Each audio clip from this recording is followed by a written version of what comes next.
இப்ப கேக்குதா? இப்ப என் வாய்ஸ் கேக்குதா எல்லாத்துக்கும்?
ஸோ இப்போ நம்ம இந்தியன் பாலிட்டி பார்க்குறோம். தமிழ்நாட்டுக்குன்னு தனியாக பாலிட்டி இல்லை.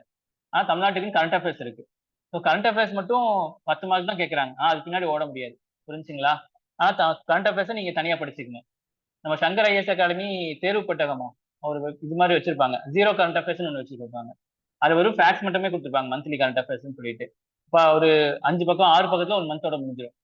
புரிஞ்சுங்களா? கடைசி ஒரு 6 மாசம். இப்போ எக்ஸாம் செப்டம்பர் வருதா உங்களுக்கு, இந்த 6 மாசம் ஜனவரியில இருந்து கொஞ்சம் எடுத்து பார்த்துக்குங்க. சரிங்களா? மக பண்ணணும் அவசியம் இல்லை. ஜஸ்ட் கோ த்ரூ பண்ணிட்டு ஒரு ஒன்னு வந்து ஒரு 2 டைம் 3 டைம் அட்லீஸ்ட் ரிவைஸ் பண்ற மாதிரி பார்த்துட்டீங்க அப்படின்னா அந்த கொஸ்டின் 4 ஆப்ஷன்ல ஆட்டோமேட்டிக்கா மைண்ட்ல வந்து வந்துடும். புரிஞ்சுங்களா? ஒரு 11 கொஸ்டின் கேட்கறாங்கன்னா ஒரு 5 கொஸ்டின் அதில் போட முடியும் மினிமம். சரிங்களா? அது கரண்ட் அஃபேர்ஸ் நீங்க பாத்துக்கங்க. ஸோ அப்போ நம்ம வந்து ஜெனரல் ஸ்டடிஸ் மட்டும் நம்ம நடத்தலாம். சரிங்களா? ஃபர்ஸ்ட் மாசம். செகண்ட் மாசம் வந்து லாங்குவேஜ் கொஞ்சம் நடத்த வேணும், இங்கிலீஷ் பிளஸ் வந்து மேத்ஸ் நடத்திடலாம் ஃபுல்லாவே. ஏன்னா மேத்ஸ் பொறுத்த வரைக்கும் மெயின்ஸ்லயும் இருக்கு. 2 மெயின்ஸ்லயும் எழுதுனா உங்களுக்கு மேத்ஸ் வந்து இதுல ஆப்ஜெக்டிவ்ல இருக்கு உங்களுக்கு. புரிஞ்சுங்களா? அதே மாதிரி ஃபிலிம்ஸ்லயும் இருக்கு உங்களுக்கு. ஸோ அது வந்து கொஞ்சம் எலாபரேட்டா நடத்துற மாதிரி இருக்கும் மேத்ஸ். புரிஞ்சுங்களா? ரீசனிங் யூபிஎஸ்சி மாதிரி வந்து ரீசனிங் எல்லாமே நம்ம எடுத்து நடத்துறோம்னு பார்த்தீங்க பிபிடி வச்சு. சரிங்களா? ஸோ பிளஸ் வந்து இங்கிலீஷ் கொஞ்சம் நடத்துற மாதிரி இருக்கும். இந்த சுரேஷ் ஐஎஸ் அகாடமியோட அந்த A3 புக்குன்னு ஒன்று இருக்கும்.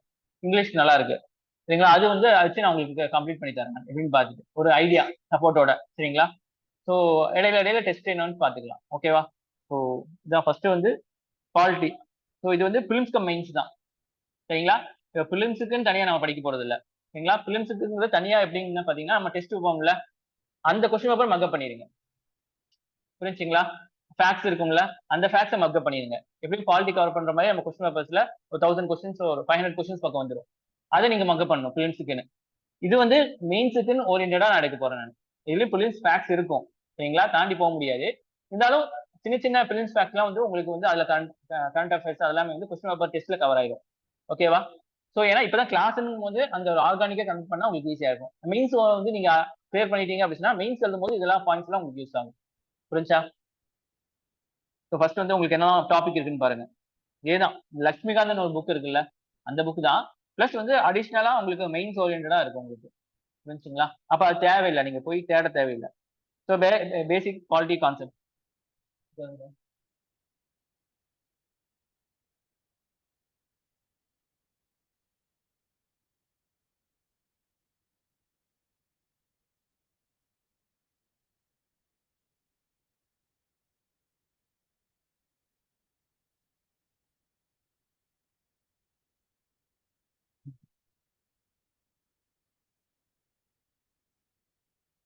பேசிக் குவாலிட்டி கான்செப்ட் என்னெல்லாம் இருக்கு? Evolution of constitution. சரிங்களா? அரசியலமைப்போட evolution, preamble, union and territory, citizenship. சரிங்களா?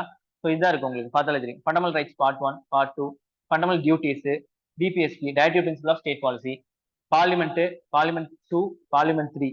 சரிங்களா? அப்ப யூனியன் எக்ஸிகியூட்டிவ். சரிங்களா? எக்ஸிகியூட்டிவ், ஜுடிஷியரி, அப்புறம் இன்னொன்னு என்ன இருக்கு? 3 இருக்கா? லெஜிஸ்லேட்டிவ். சரிங்களா?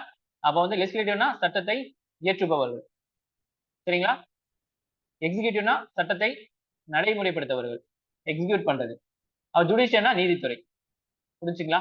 இந்த 3 விஷயம் முக்கியம். அப்பப்போ நான் தமிழ்ல அப்பப்போ கன்வெர்ட் பண்ணி நான் சொல்றேன் எங்களை கோத்ரூ பண்றதுக்காக. Cabinet committees, state legislature, state executive, சரிங்களா, centre state relations, inter state relation, ஸ்டேட்டுக்குள்ள நடக்கிறது இன்டர்ன்னு சொல்லுவாங்க. சரிங்களா, ஓவர்ஸ் தமிழ்நாடு, கேரளா பிரச்சனை எல்லாம் வருது இல்ல. ஸோ ஒரு நீர் பிரச்சனை அப்படின்னா அதுக்கு என்னெல்லாம் பாசிபிலிட்டிஸ் இருக்கு, யார்கிட்ட போய் அணுகணும், நம்ம சுப்ரீம் கோர்ட்டு கிட்ட எப்போ போய் அணுகணும், இல்ல நமக்குள்ள எப்படி பேசிக்கலாம், ட்ரிபியூனல்னு சொல்லுவாங்க, தீர்ப்பாயம் சொல்லுவாங்க தமிழ்ல, அது அப்படி அமைக்கிறது, அதுக்குண்டான ஆர்டிகல்ஸ் என்ன. ஸோ இந்த மாதிரி தான் விஷயம் இருக்கும். எமர்ஜென்சி பொசிஷன், அவசரகால நிலைன்னு சொல்லுவாங்க தமிழ்ல. புரிஞ்சுங்களா.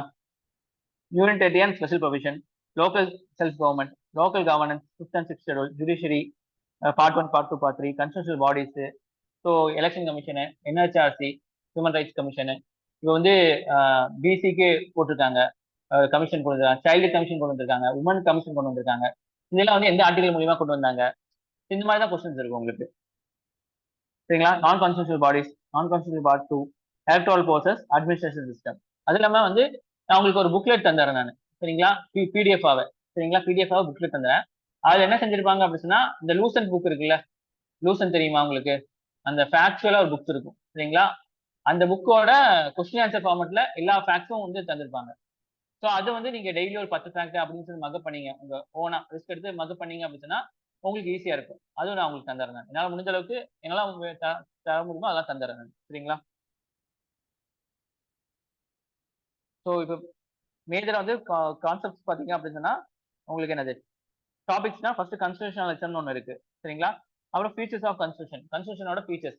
இப்போ ஒரு பொருள் வாங்குறோம் அப்படின்னு சொன்னா அதுல என்னெல்லாம் இருக்குன்னு பார்ப்போமா. ஒரு ஃபேன் வாங்குறோம் அப்படின்னு சொன்னா அந்த ஃபேன் என்ன, எப்படிப்பட்ட ஃபேனு, எவ்வளோ அந்த மோட்டார் இருக்கும், நல்லா சுத்துமா, கூலிங் வருமா, அப்படிலாம் பார்த்து தானே வாங்குவோம். கேரண்டி என்ன, அந்த மாதிரி கன்ஸ்டியூஷனுக்கும் ஃபியூச்சர்ஸ் இருக்கு. சரிங்களா. ஸோ இந்த கன்ஸ்டியூஷன் கொண்டு வரனால என்ன நடக்கும் அப்படின்னு எல்லாமே. அப்புறம் ஃபெடரலிசம், கூட்டாட்சி தத்துவம், பொலிட்டிக்கல் டாக்ட்ரின்ஸ். சரிங்களா, இந்த இப்படி எப்படி ரிலீஜனும் ஸ்டேட்டும் தனித்தனியா இருக்கணும், இல்ல ஒன்னா இருக்கணும், இந்த மாதிரி நிறைய டாக்டரின்ஸ் இருக்கு உங்களுக்கு. அதை வச்சுதான் வந்து நிறைய விஷயங்கள் சொல்லியிருப்பாங்க சுப்ரீம் கோர்ட்டே. பேசிக் ஸ்ட்ரக்சர் டாக்டரின் சொல்லியிருப்பாங்க, யூபிசி படிச்சிருந்தீங்க தெரிஞ்சிருக்கும். அந்த அந்த விஷயம்லாம் டாக்டரின் சொல்லுவாங்க. அது அடுத்தது வந்து மெஜாரிட்டி அண்ட் இட்ஸ் அப்ளிகேஷன். சரிங்களா, சிங்கிள் மெஜாரிட்டி, உங்களுக்கு என்ன உங்களுக்கு எஃபெக்டிவ் மெஜாரிட்டி, இந்த மாதிரி நிறைய விஷயம் சொல்லுவாங்க. அந்த மெஜாரிட்டி அந்த மாதிரிலாம். பொலிட்டிக்கல் தியரிஸ், நிறைய தியரிஸ் இருக்கும். சரிங்களா, இதெல்லாம் ஃபர்ஸ்ட் லெசன்ல. இப்போ ஃபர்ஸ்ட் பாத்தீங்கன்னா கன்ஸ்டியூஷன் அண்ட் கான்ஸ்டிடியூஷனலிசம் அப்படின்னா என்னன்னு பார்க்கலாம். கன்ஸ்டியூஷன் அப்படின்னு சொன்னா it is a legal document. சரிங்களா, சட்டபூர்வமான ஒரு ஒரு டாக்குமெண்ட் தான் அது. Is the fundamental law of the country having special sanctity. சரிங்களா, இந்த நம்மளோட ஸ்டேட்டோட ஃபண்டமெண்டல் லாவே அதுதான். சரிங்களா. இப்போ ஒரு ஊரு அப்படின்னு சொன்னா இல்ல, இப்போ வந்து நம்ம டிராபிக் ரூல்ஸ் இருக்கு, வண்டி ஓட்டுறோம், ரூல்ஸ் மதிச்சு தானே ஓட்ட முடியும். மதிக்கலன்னா போயிடுவோம்லாம், ஒண்ணு போலீஸ் ஸ்டேஷன், இல்லைன்னா ஆக்சிடென்ட் ஆயிடும். புரிஞ்சுங்களா.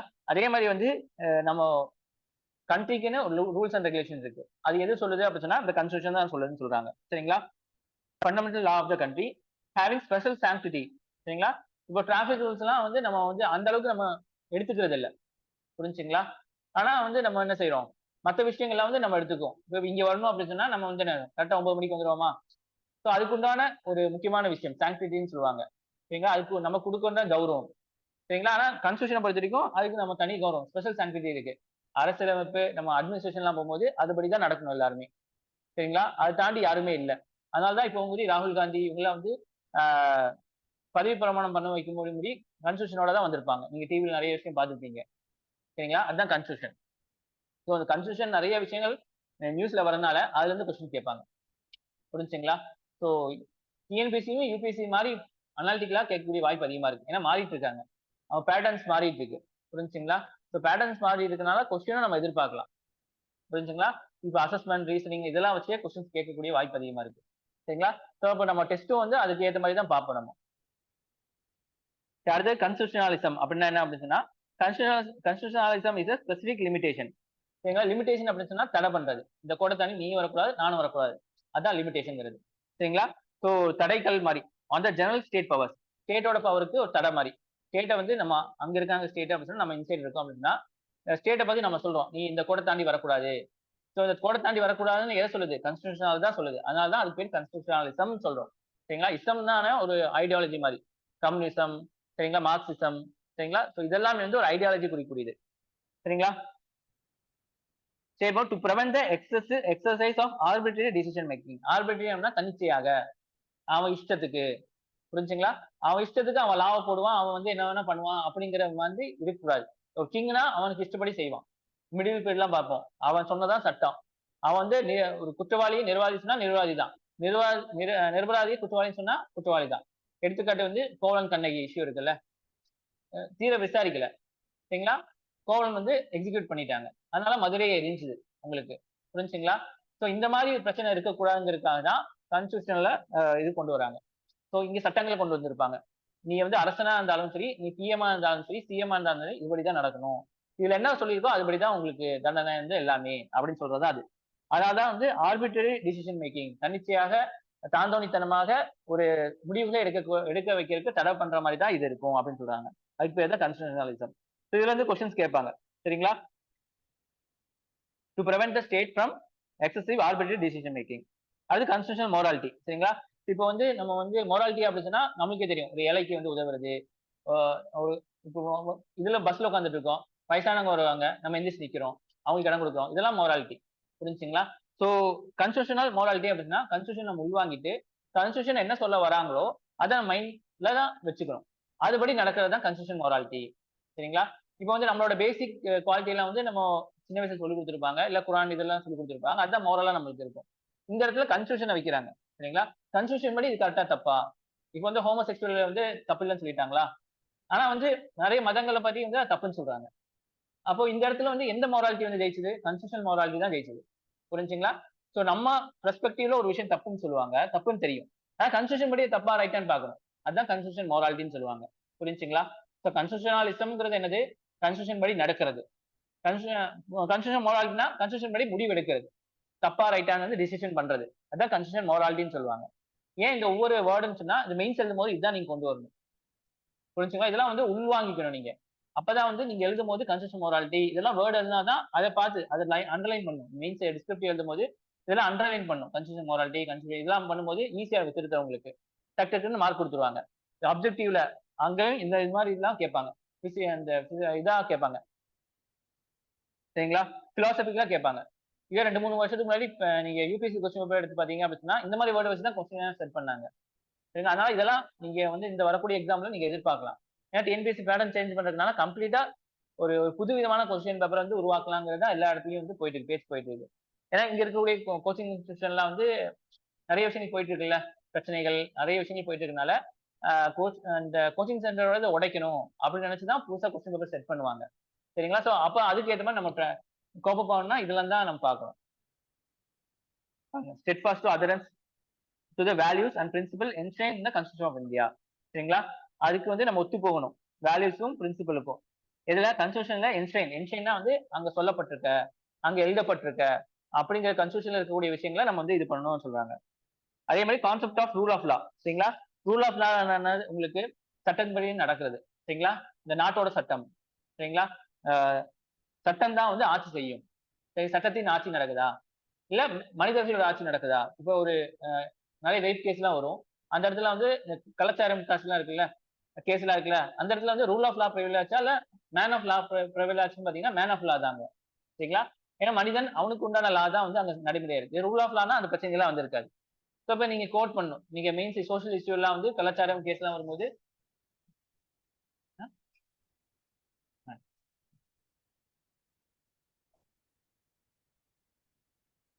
சரிங்களா? இதெல்லாம் நீங்க கோட் பண்ணணும். ரூல் ஆஃப் லா வந்து யாரு கொண்டு வந்திருக்காங்க பார்த்தீங்கன்னா ஏபி டைசி. இவர்தான் வந்து கொண்டு வந்திருக்காரு. புரிஞ்சுங்களா? இவர்தான் வந்து காயின் பண்ணியிருக்காரு. இதுவே கொஸ்டின் கேட்கலாம். ரூல் ஆஃப் லா கொண்டு வந்தவங்க யாரு? 4 ஆப்ஷன் கொடுக்கலாம். இல்ல டிவி அந்த ஏபி டைசி வந்து என்ன கொண்டு வந்தாரு? ரூல் ஆஃப் லாவா வேற பேசிக் ஸ்ட்ரக்சர் டாக்டரினா அப்படின்னு 4 ஆப்ஷன் கொடுத்துருவாங்க. நம்ம படிக்கும் போதே எப்படி கொஸ்டின் கேட்கறாங்க அப்படிங்கிற மைண்ட்ல கொண்டு வந்துட்டோம் அப்படின்னா நமக்கு ஈஸியா இருக்கும். சரிங்களா? பாருங்க, கான்செப்ட் ஆஃப் ரூல் ஆஃப் லானா ஆப்சன்ஸ் ஆஃப் ஆர்பிட்ரரி பவர். சரிங்களா? இந்த இடத்துல வந்து ஆப்சண்டா இருக்கும். இப்போ நீங்க யாராச்சும் வரலன்னா ஆப்சன்ட் சொல்லுவோமா? சரிங்களா? அதே மாதிரி வந்து ஆப்சன்ஸ் ஆஃப் ஆர்பிட்ரரி பவர்னா தாந்தோணித்தனமான ஒரு போக்கு இருக்காது, ஆப்சண்டா இருக்கும். சரிங்களா? சட்டத்துல வந்து என்ன வேணா ஏற்றலாம் அப்படின்லாம் இருக்காது. இதுபடிதான் ஏற்றணும் அப்படின்னு சொல்லியிருப்பாங்க. அதுதான் வந்து ஆப்சன்ஸ் ஆஃப் ஆர்பிட்ரரி பவர். அடுத்து ஈக்குவாலிட்டி பிஃபோர் லா, இபிஎல் சொல்லுவாங்க. சரிங்களா? சரிங்களா? இது வந்து ஈக்குவாலிட்டி பிஃபோர்னா சட்டத்தின் அனைவரும் சமம் அப்படின்னு சொல்லதான் இபிஎல். சரிங்களா? Equality before law. அடுத்து இண்டிவிஜுவல் லிபர்ட்டி. அது வந்து என்னது உங்களுக்கு தனி மனித சுதந்திரம் சொல்லுவாங்க. புரிஞ்சுங்களா? சரி, இந்த 3 விஷயமே வந்து உங்களுக்கு இது இருக்கு. சரிங்களா? இதுலயே வந்து உங்களுக்கு கொஸ்டின்ஸ் கேட்கலாம் உங்களுக்கு. கான்ஸ்டிடியூஷன் படி இந்திய அரசியலமைப்பு பத்தி குறிப்பு எழுதுக அப்படின்னு சொல்லி கேட்டாங்கன்னா இந்த 5 பாயிண்ட் நீங்க எழுதுனீங்க அப்படின்னா உங்களுக்கு மோஸ்ட் மார்க் கிடைச்சிடும். ஏன்னா நிறைய பேர் வந்து வேற ஏதோ எழுதிட்டு இருப்பாங்க. ஆனா இந்த பாயிண்ட்லாம் யாரும் எழுத மாட்டாங்க. புரிஞ்சுங்களா? இதுதான் மெயின்ஸோட பாயிண்ட் ஆஃப் வியூ. புரியுதா? இதை வச்சு நீங்க கதை அடிக்கிறது உங்க இஷ்டம். சரிங்களா? இஸ்டு வாட்டு பட்டு எல்லாம் போட்டு அப்படியே நீங்க எழுதி பண்ணீங்கன்னா உங்களுக்கு ஈஸியா இருக்கும். மெயினா இதுதான் constitutionalism, constitution morality, concept of rule of law. இதெல்லாம் இருந்தா தான் வந்து நம்ம வந்து கான்ஸ்டிடியூஷன் படி நடக்கிறோம் அப்படிங்கிறதுக்கு அர்த்தம். புரிஞ்சுங்களா? அடுத்து சுப்ரீம் கோர்ட். கான்ஸ்டிடியூஷனலிசம் படி சுப்ரீம் கோர்ட் என்ன சொல்றாங்க அப்படின்னு சொல்லி பார்க்கதான் அடுத்தது. இது வந்து ஒவ்வொரு கேஸ் படி கேட்பாங்க. சுப்ரீம் கோர்ட் தானாவே எதுவும் சொல்லாது. யாராச்சும் ஒருத்தர் கேஸ் போட்டாங்க அப்படின்னு சொன்னா இல்ல இவங்களா கேஸ் எடுப்பாங்க. சுவா மோட்டோன்னு சொல்லுவாங்க அதுக்கு. சரிங்களா? 2 விஷயம் இருக்கு. ஒண்ணு யாராச்சும் கேஸ் போடணும். இல்ல சுப்ரீம் கோர்ட்டே கேஸ் எடுத்துக்குவாங்க. அது சுவா மோட்டோன்னு சொல்லுவாங்க. சரிங்களா?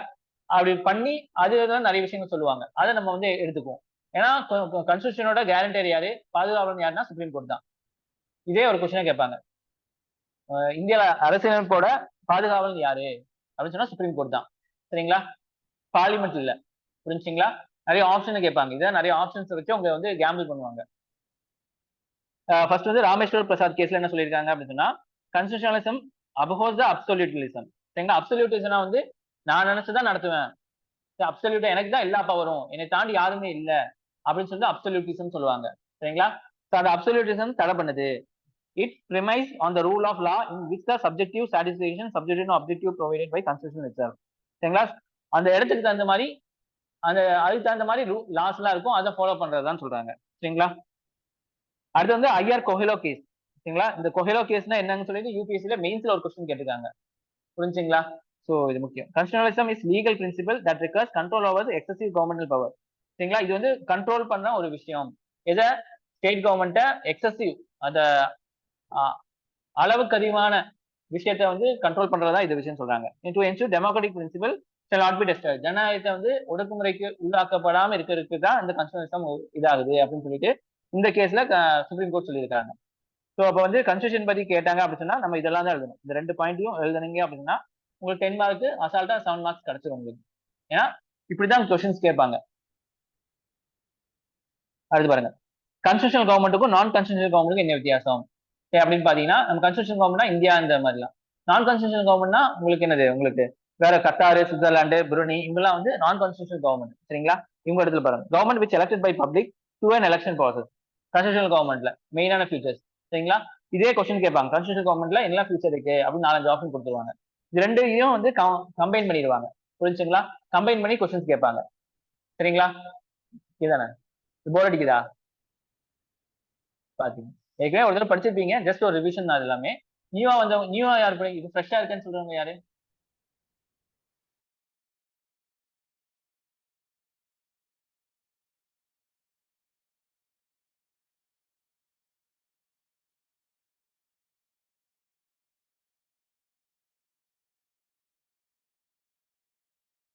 என்ன படிச்சிருப்பேன் நானு, அது முடிஞ்ச அளவுக்கு தமிழ்ல கன்வெர்ட் பண்ணி எனக்கு தெரிஞ்ச தமிழ், நான் தமிழ் மீடியம் தான் படிச்சிருக்கேன். ஸோ அதனால எனக்கு ப்ராப்ளம் இல்லை. ஸோ நான் வந்து தமிழ்லயும் நிறைய விஷயங்கள் படிச்சிருக்கனால என்னால வந்து இது பண்ண முடியுது, உங்களுக்கு கன்வெர்ட் பண்ண முடியுது. அப்படியே ஃபாலோ பண்ணிட்டு வாங்க. எது புரியலோ அதுக்கு ஏற்ற மாதிரி நம்ம இது பண்ணிக்கலாம். சரிங்களா? ஆனா இதெல்லாம் நீங்க வந்து ஓனா படிக்கும்போது இதெல்லாம் படிச்சிருக்கீங்களா? இந்த மாதிரி இந்த பாயிண்ட்ஸ் எல்லாம் வந்திருக்கா?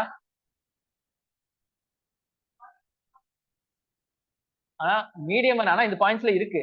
நீங்க வந்து தமிழ் மீடியமே நீங்க வந்து மீன்ஸ் எழுத போனாலும் இந்த பாயிண்ட்ஸ்லாம் நீங்க எழுதணும். புரிஞ்சுங்களா? எழுதாம வந்து ஆன்சர் கிரியேட் பண்ண முடியாது. நீங்க வெறும் அந்த லட்சுமிகாந்த் மட்டும் படிச்சிருப்பீங்களா? லட்சுமிகாந்த் படிச்சீங்களா? அப்புறம் ஸ்கூல் புக் படிச்சிருப்பீங்க. ஸ்கூல் புக்ல அந்த இந்த அளவுக்கு இருக்காது உங்களுக்கு. ஸ்கூல் லெவல் மட்டும் இருக்கும். அப்பனா நீங்க இதெல்லாம் வந்து நீங்க கன்வெர்ட் பண்ணி படிக்கிற மாதிரி பார்க்கணும். இல்ல முடிஞ்சா நீங்க இங்கிலீஷ்ல மாறதாலும் உங்களுக்கு நீங்க எப்படின்னு பாத்தீங்க. ஸ்கூல் புக் மட்டும் தானே படிச்சிருக்கீங்க. டிகிரி என்ன படிச்சிருக்கீங்க? மேக்ஸ். உங்க இங்கிலீஷ் உங்களுக்கு இதுதானே. அப்ப நீங்க பாத்துங்க, அப்ளை பண்ணிட்டீங்களா? யாராச்சும் அப்ளை பண்ணிருக்கீங்களா குரூப் 2? பண்ணிட்டீங்களா? Okay okay. பாத்துங்க, ஒன்னும் பிரச்சனை இல்லை, பாத்துங்க. பாருங்க, ஆனா மெயின்ஸ் முக்கியம். ஏன்னா நம்ம குரூப் 2 பாஸ் ஆகிறதுக்காக தான் நம்ம எக்ஸாம் எழுத போறோம். ஸோ மெயின்ஸ்ல போய் ஸ்டக் ஆகக்கூடாது. மெயின்ஸ் போய் மெட்டீரியல் தேடிட்டு இருக்கக்கூடாது. நம்ம மெயின்ஸ்ல 3 மாசம் 2 மாசம் தான் கொடுப்பாங்க, டக்குன்னு நடத்திடுவாங்க ஒவ்வொரு சமயம். அப்ப அதுக்கு தகுந்த மாதிரி நம்ம படிச்சிருக்கணும். சரிங்களா? இங்கிலீஷ்ல எழுதுறவங்களுக்கு இதுதான் மெயின்ஸ். சரிங்களா? இது தாண்டி வந்து கொஞ்சம் வந்து கதை அடிக்கிற மாதிரி பாத்தீங்கன்னா உங்களுக்கு முடிஞ்சிடும் உங்களுக்கு. மற்றபடி ஒன்றும் இல்லை. இந்த பேட்டர்ன் தான். இல்ல இது கூட நீங்க என்ன செய்யலாம், கன்வெர்ட் பண்ணிக்கலாம். நான் இது பிடிஎஃப் கொடுத்துருவேன். இந்த பிடிஎஃப் வந்து நீங்க என்ன செய்யலாம், நானும் முடிஞ்ச அளவுக்கு தமிழ்ல கன்வெர்ட் பண்ண முடியுதான் பாக்குறேன். சரிங்களா? ஸோ இதுல வந்து நீங்க நெட்ல அடிச்சா கூட இதுல இருந்து இந்த டிரான்ஸ்லேட்டர் கூகுள் டிரான்ஸ்லேட்டர் போட்டா கூட தமிழ்ல உங்களுக்கு கிடைச்சிரும் உங்களுக்கு. புரிஞ்சுங்களா? இப்ப நான் நடத்துறது மட்டும் கவனிச்சுக்கங்க. அதுக்கப்புறம் தமிழ்ல உங்களுக்கு பாயிண்ட்ஸ் வந்தோம்னா அதை நீங்க மக்கப் பண்ணிக்கங்க. ஆனா இதுதான் ஃபார்மேட் உங்களுக்கு. இப்போ வந்து ஆன்சர் ரைட்டிங் ஃபார்மேட் தான் உங்களுக்கு கூட்டிட்டு போறேன் நான். சரிங்களா? ஏன்னா வந்து பாயிண்டர்லாம் உங்களுக்கு கிடைச்சிரும் உங்களுக்கு. மக்கப் பண்ற பாயிண்டர்லாம். இது மட்டும் நீங்க பாத்துக்கங்க. சரிங்களா? இங்க வந்து மெயினான விஷயம் பாத்தீங்கன்னா கான்ஸ்டிடியூஷனல் கவர்மெண்ட்ல எலெக்ஷன் இருக்கும். மக்கள் வந்து எலெக்ட் பண்ணி கொண்டு போவாங்க. சரிங்களா? இங்க பாத்தீங்கன்னா நான் எலெக்ஷன். இங்க எலெக்ஷன் நடக்காது இங்க. புரியுதா? இங்க பாத்தீங்கன்னா அடுத்து வந்து head of state has limited power. சரிங்களா? லிமிடெட் பவர் தான். சரிங்களா? அதிகமான பவர் இருக்காது உங்களுக்கு. யாருக்கு? ஹெட் ஆஃப் ஸ்டேட் யார் சொல்லுவாங்க? பிரசிடென்ட் சொல்லலாம், பிஎம் சொல்லலாம், சிஎம் சொல்லலாம். சரிங்களா? சோ இவங்களுக்குலாம் வந்து லிமிடெட் பவர் தான் இருக்கும். ஆனா இங்க ரூலர் பாத்தீங்கன்னா அன்லிமிடெட் பவரோட இருப்பாங்க. புரிஞ்சுங்களா? இப்ப specific tenure for the ruler. இங்க வந்து 5 வருஷத்துக்கு ஒரு தடவை தான். அப்புறம் வந்து ஆள் மாறிடுவாங்க. யாரா இருந்தாலும் சரி, பிரசிடென்ட் இருந்தாலும் சரி, எல்லாமே இருந்தாலும் சரி. இங்க நோ ரூலிங் லிமிட். அவங்க குடும்பமா ஆட்சி செஞ்சுட்டு இருப்பாங்க. இங்க வந்து example USA, UK, India, Pakistan. இங்க புருனே, கத்தார், சுவிட்சர்லாந்து. சரிங்களா? இதெல்லாம் இதோட எக்ஸாம்பிள்.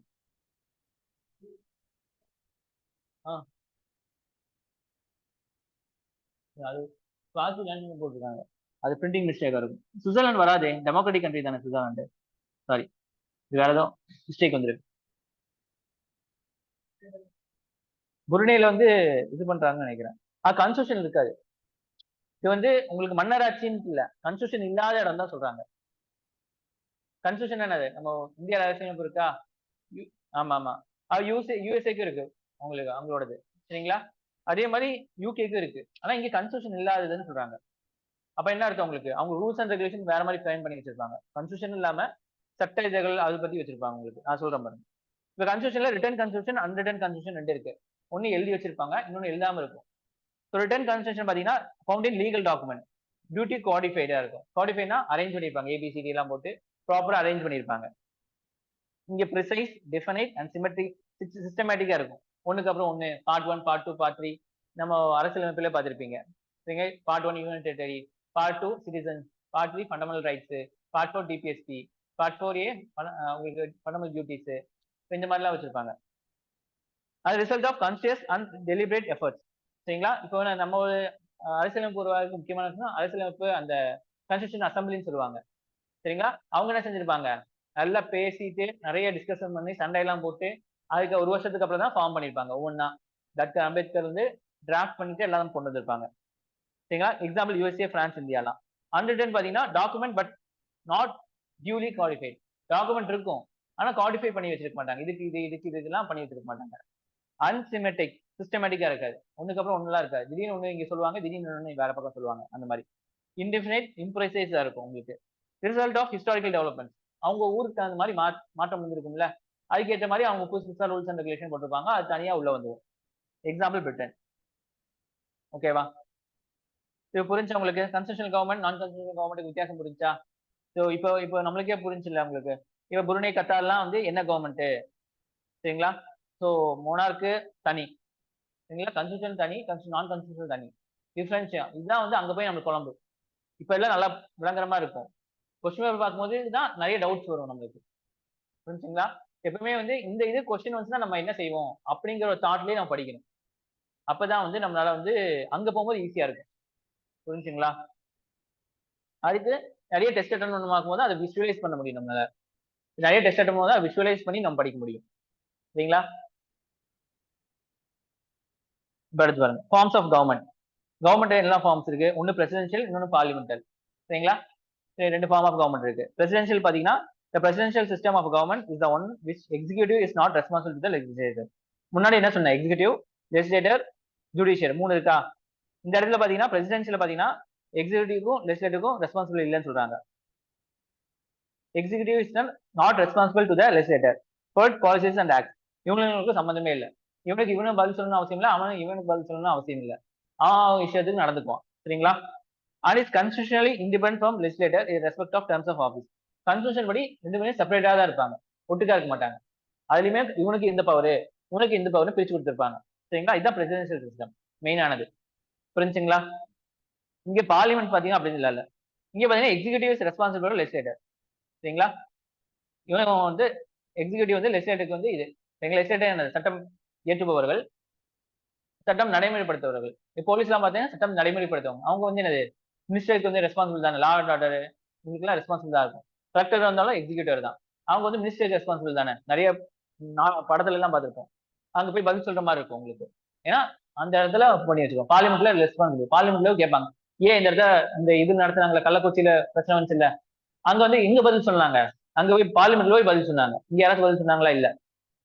சரிங்களா? இங்க லா அண்ட் ஆர்டர் மினிஸ்டர் தான் வந்து பதில் சொன்னாங்க. சரிங்களா? போலீஸ் துறை அமைச்சர் தான். இதுக்கு தனி பிரிவு, இலாக்கா பிரிவுன்னு தனியா வச்சிருக்காங்க. மது விலக்கு இலக்கா பிரிவு அப்படின்னு சொல்லிட்டு. அவங்க வந்து பதில் சொன்னாங்க. அந்த இடத்துல மாற்றம் பண்ணாங்க. புரிஞ்சுங்களா? இப்போ கனெக்டா கனெக்ட் பண்ணிக்கணும். ஒரு விஷயம் படிக்கிறோம் அப்படின்னு சொன்னா பக்கத்துல என்ன இருக்கு, நம்ம சுத்தி என்ன இருக்கு அப்படின்னு சொல்லி கனெக்ட் பண்ணிட்டோம் அப்படின்னு சொன்னா கடைசி வரைக்கும் நம்ம மறக்காது. ஏன்னா இதெல்லாம் நீங்க வந்து ஃப்ரெஷ்ஷா இருக்கும்போது தோணாது. அதனாலதான் அவங்களுக்கு எடுத்து கொடுத்துட்டே இருக்கேன். இப்போ உங்களுக்கு ஈஸியா தெரிஞ்சிடும் உங்களுக்கு. இப்போ லாஸ்ட்ல கேட்டாலும் கூடி நம்ம படிச்சது ஞாபகம் இருக்காது. இந்த இஷ்யூஸ் ஞாபகம் இருக்கு உங்களுக்கு. இதை வச்சு நீங்க ரிவர்ஸ் இன்ஜினியரிங் மூலியமா நீங்க வந்து கொண்டு வந்துக்கலாம். புரியுதா? அடுத்து ஃபியூச்சர்ஸ். சரிங்களா? சோ இப்போ இவங்க ரெஸ்பான்சிபிள் இல்ல. பாலிசன் ஆக்ட் இங்க ரெஸ்பான்சிபிள். இங்க ரெஸ்பான்சிபிள், சாரி, இங்க ரெஸ்பான்சிபிள், இங்க ரெஸ்பான்சிபிள் இல்ல. இதுவே கொஸ்டினா கேட்பாங்க உங்களுக்கு. சரிங்களா? பார்லிமெண்டரி சிஸ்டம் மாத்தி கொடுத்துருவாங்க. எக்ஸிகூட்டிவ் லெஜிஸ்லேட்டிவ் ரெஸ்பான்சிபிள் இல்ல அப்படின்னு ஒரு ஆப்ஷன் கொடுத்துருவாங்க. புரிஞ்சுச்சா? ட்ரூவா ஃபால்ஸா நம்ம கண்டுபிடிக்கிற மாதிரி இருக்கும். ஏன்னா choose the best answer, correct தப்பு இதுதான், இன்கரெக்ட் கரெக்ட் இதுதான் கொஸ்டின்ஸ் கேட்கறாங்க உங்களுக்கு. சோ நம்ம இப்ப பார்க்கும்போதே ட்ரூவா ஃபால்ஸா அந்த ஸ்டேட்மெண்ட் படி நீங்க படிச்சிட்டீங்க அப்படின்னு சொன்னா பின்னாடி ஈஸியா இருக்கும் உங்களுக்கு. புரியுதா? இப்போ ஃபீச்சர்ஸ் பாத்தீங்கன்னா என்னெல்லாம் ஃபீச்சர்ஸ்? பிரசிடென்ஷியல் சிஸ்டம்ல எக்ஸாம்பிள் யூஎஸ்ஏ சிங்கிள் எக்ஸிகியூட்டிவ். சரிங்களா? ரியல் அண்ட் நாமினல் ஒன்னா தான் இருக்கும். ரியல் எக்ஸிகியூட்டிவ் நாமினல் எக்ஸிகியூட்டிவ் ஒன்னா தான் இருக்கும். இப்போ நம்மளோட பாத்தீங்கன்னா parliamentary system India UK dual executive இருப்பாங்க. ரியல் நாமினல் யார் யாரு? President, PM. இப்போ இந்த இடத்துல யார் வந்து உண்மையான ஆளு பாத்தீங்கன்னா பிஎம் தான். நாமினல் யார் பாத்தீங்கன்னா பிரசிடென்ட். பிரசிடென்ட் ரப்பர் ஸ்டாம்ப் மாதிரி நீங்களே பாத்திருப்பீங்க. நிறைய இடங்கள்ல சும்மா கையெழுத்து போடுறது, சும்மா ஸ்பீச் போடுறது இதுதான் இருக்கும். ஆனா பிரசிடென்ட்டுக்கு பவர் இருக்கு. சரிங்களா? ஏன்னா ஒரு பில் கொண்டு வராங்க அப்படின்னா பிரசிடென்ட் சைன் போட்டாதான் அது வந்து ஆக்டா மாறும். பிரசிடென்ஷியல் சிக்னேச்சர் இல்லாம ஆக்டா மாறாது. புரிஞ்சுங்களா? சோ எந்த விஷயமா இருந்தாலும் சரி. ஆனா அந்த இடத்துல வந்து அவர் இஷ்டத்துக்கு செயல்படுத்த முடியாது. பிஎம்மும் கவுன்சில் ஆஃப் மினிஸ்டர் அவங்களோட அறிவுரைப்படி தான் நடக்கணும். சரிங்களா? பார்லிமெண்ட்ல ஒரு பில் பாஸ் ஆச்சு அப்படின்னா அதுக்கு பின்னாடி நான் சொல்றேன். நிறைய விஷயங்கள் இருக்கு. கண்டிப்பா சைன் போடக்கூடிய விஷயமும் இருக்கு. இல்ல சைன் போட தேவையில்ல திருப்பி அனுப்பலாம் அப்படிங்கிற விஷயமும் இருக்கு. அதெல்லாம் பின்னாடி நான் சொல்றேன். சரிங்களா? இது மாதிரி ஞாபகம் வச்சுங்க. இங்க ரியலும் நாமினலும் ஒண்ணுதான். ஒரு யாரு பிரசிடென்ட் தான். சரிங்களா? ஜோ பைடன் இருக்காரா? அவர் தான் வந்து எல்லாமே. பாருங்க நான் ரெஸ்பான்சிபிலிட்டி இங்க ரெஸ்பான்சிபிள் இல்ல. யாரு? எக்ஸிகியூட்டிவ் லெஜிஸ்லேட்டர் ரெஸ்பான்சிபிலிட்டி இல்ல. யாருக்கும் பதில் சொல்லணும்னு அவசியம் இல்ல. இங்க பாத்தீங்கன்னா கலெக்டிவ் ரெஸ்பான்சிபிலிட்டி. சரிங்களா? இங்க ஆர்டிகல் 74, 75. சரிங்களா? இதுல ரெண்டு பாத்தீங்க அப்படின்னா உங்களுக்கு வந்து ரெஸ்பான்சிபிலிட்டி பத்தி கொடுத்திருப்பாங்க. சரிங்களா? எழுதுனா எழுதி வச்சுக்கங்க. இல்ல எழுதணுமா நீங்க? இல்ல கவனிக்கிறதே உங்களுக்கு போதுமானதா இருக்கா? இல்ல இப்போ என்ன அப்படின்னா இப்போ பிபிடி இருக்கு. உங்களுக்கு குடுத்தா நீங்க ஜெராக்ஸ் போடுவீங்க. பட் வந்து அதுல இருந்து கொஞ்சம் படிப்பீங்களாங்கிறது நீங்க பாத்துக்கணும். இல்ல இப்போ கையிலேயே வந்து நம்ம என்ன செய்றோம் அப்படின்னா, இப்போ ஒரு பேப்பர் இதுதான் உங்க பேப்பர் அப்படி சொன்னா, நீங்க என்ன செய்யுங்க 2ஆ பிரிச்சுக்கங்க. புரிஞ்சுங்களா? 2ஆ பிரிச்சு இங்க இருந்து எழுத ஆரம்பிங்க. அப்புறம் இங்க. அப்ப இங்க ஒரு நோட்ஸ் மாரி உங்களுக்கு ரெடி ஆயிரும்.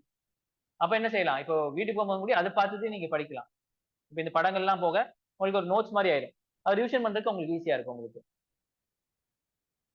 இப்ப எழுதுறீங்களா? இல்ல எப்படி? இல்ல டைம் வேணுமா? இல்ல நான் உங்களுக்கு அனுப்பிச்சு விட்டுறேன். குரூப்ல அனுப்பிச்சு விட்டுறேன். நீங்க வீட்ல போய் திருப்பி நோட்ஸ் எடுத்துக்கிறீங்களா?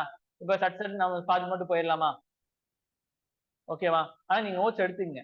இங்கிலீஷ்ல எழுதுறவங்க நோட்ஸ் எடுத்துக்கங்க. தமிழ்ல எழுதுறவங்க நீங்க டிரான்ஸ்லேட்டர போட்டு நீங்க தமிழ்ல தனியா எழுதி வச்சுக்கங்க. சரிங்களா? நீங்க இதெல்லாம் வந்து எந்த புக்லயும் கிடைக்காது. தமிழ்லயும் கூட இந்த இந்த மாரி பாயிண்ட்ஸ்லாம் இருக்காது உங்களுக்கு. அப்போ என்ன செய்யணும் நீங்க? இத அப்படியே தமிழ் டிரான்ஸ்லேட் பண்ணீங்கன்னா கண்டிப்பா இருக்கும். கூகுள் டிரான்ஸ்லேட்டர் வந்துருச்சு. இல்ல இந்த ஸ்லைடையும் கூட நீங்க போட்டோ எடுத்து கூகுள் லென்ஸ்ன்னு ஒண்ணு இருக்குல்ல, ஃபோன்ல. அதுல நீங்க உள்ள போட்டீங்க அப்படின்னா, இது அப்படியே தமிழ்ல உங்களுக்கு காட்டும். சரிங்களா? சோ நீங்கலாம் வந்து ரிஸ்க் எடுத்தா மட்டும் தான் தமிழ்ல வந்து நீங்க மார்க்ஸ் வாங்க முடியும். ஏன்னா நெறைய பேர் தமிழ்ல எழுத மாட்டாங்க இந்த மாரி விஷயம்லாம். நீங்க எழுதினீங்கன்னா உங்களுக்கு நெறைய மார்க் வரும். அது உங்களுக்கு அட்வான்டேஜ் தான். ஏன்னா இதெல்லாம் வந்து பெரிய பெரிய புக்ல வெங்கடேஷன் சொல்லுவாங்க ஒரு புக். கேள்விப்பட்டிருக்கீங்களா? திரு வெங்கடேஷன் சொல்லி தமிழ்ல கான்ஸ்டிடியூஷனுக்கு உங்களுக்கு பிரிஸ்கிரைப் பண்ணுவாங்க. அதுல தான் இந்த மாரி பாயிண்ட்ஸ்லாம் இருக்கும் உங்களுக்கு. சரிங்களா? சோ இப்ப இந்த பாயிண்ட்ஸ நீங்க கன்வெர்ட் பண்ணிக்கணும். சரிங்களா. அடுத்தது செப்பரேஷன் ஆஃப் பவர். சரிங்களா. செப்பரேஷன் ஆஃப் பவர்னா செப்பரேஷன் தமிழ்ல என்ன செப்பரேஷன் பிரிவு. சரிங்களா. இப்போ யார் யாருக்கு பிரிவு? Executive, legislator, judiciary. சரிங்களா. இவங்க 3 பேருக்கு பிரிவு இருக்கு. இவங்களுக்கு பவர் அப்படின்னு சொல்றதுதான் செப்பரேஷன் பவர். இங்க வந்து ஸ்ட்ரிக்டா மெயின்டைன் பண்ணுவாங்க. சரிங்களா. இங்க ஃபியூஷன் ஆஃப் பவர். ஃபியூஷன்னா வந்து சேர்றது. ஃபியூஷன் நியூக்ளியர் ஃபியூஷன் சொல்லுவாங்கல்ல, ஃபியூஸ் அப்படின்னா சேர்றதுன்னு அர்த்தம். சரிங்க. இங்க வந்து யாரு? லெஜிஸ்லேட்டிவ், எக்ஸிகியூட்டிவ்னா ஃபியூஷன் ஆஃப் பவர் தான். சரிங்களா. மினிஸ்டர் பாத்தீங்கன்னா எக்ஸிகியூட்டிவ் இருப்பாரு, லெஜிஸ்லேட்டிவ் இருப்பாரு உங்களுக்கு. சரிங்களா. இங்க political homogeneity is not necessary. சரிங்களா. Not necessary. சரிங்களா. இப்போ வந்து ஒரு கட்சியை சார்ந்தவங்க இருக்கணும்னு அவசியம் இல்லை. மல்டி பார்ட்டி கூட இங்க இருந்துக்கலாம். ஹோமோ அப்படின்னு சொன்னா உத்த அப்படின்னு சொல்லுவாங்க. சரிங்களா. ஒரே பார்ட்டி வந்து இது இருக்கா. இங்க பொலிட்டிக்கல் ஹோமோஜெனிட்டி இருக்கும். சரிங்களா. இங்க பிஜேபினா பிஜேபியோட அந்த பிஎம் வந்துருவாங்க. அந்த மாதிரி பொலிட்டிக்கல் ஹோமோஜெனிட்டி இருக்கும் இங்க. இங்க லோ ஹாஸ் பிக்ஸ்டு டேம். இங்க 5 வருஷம் 6 வருஷம் அப்படி இருக்கும். ஆனா இங்க டிசொல்யூஷன் ஆஃப் லோஹர்ஸ். லோக்சபா என்ன ஆகும் உங்களுக்கு? நம்பிக்கையில தீர்மானம் வச்சா உங்களுக்கு டிசொல்யூஷன் ஆயிரும் உங்களுக்கு. வாய்ஸ் கேக்குதா எல்லாத்துக்கும்? ஓகே தானே? இந்த ஃபியூச்சரே உங்களுக்கு கேட்பாங்க 5 மார்க் இல்ல 10 மார்க் கேட்கலாம். ஃபியூச்சர் எழுதுங்க அப்படின்னு சொன்னா. சோ இதெல்லாம் நீங்க கொண்டு வரணும். இந்த ஆர்டிகல்லாம் எழுதணும். நிறைய பேர் இந்த 74, 75 எழுத மாட்டாங்க. அப்ப என்ன ஆகும்? உங்களுக்கு மார்க் கம்மியாகும் உங்களுக்கு. ஏன்னா கீன் எடுப்பாங்க அவங்க. இப்போ யூபிஎஸ்சி முடி படிச்சவங்க வருவாங்க.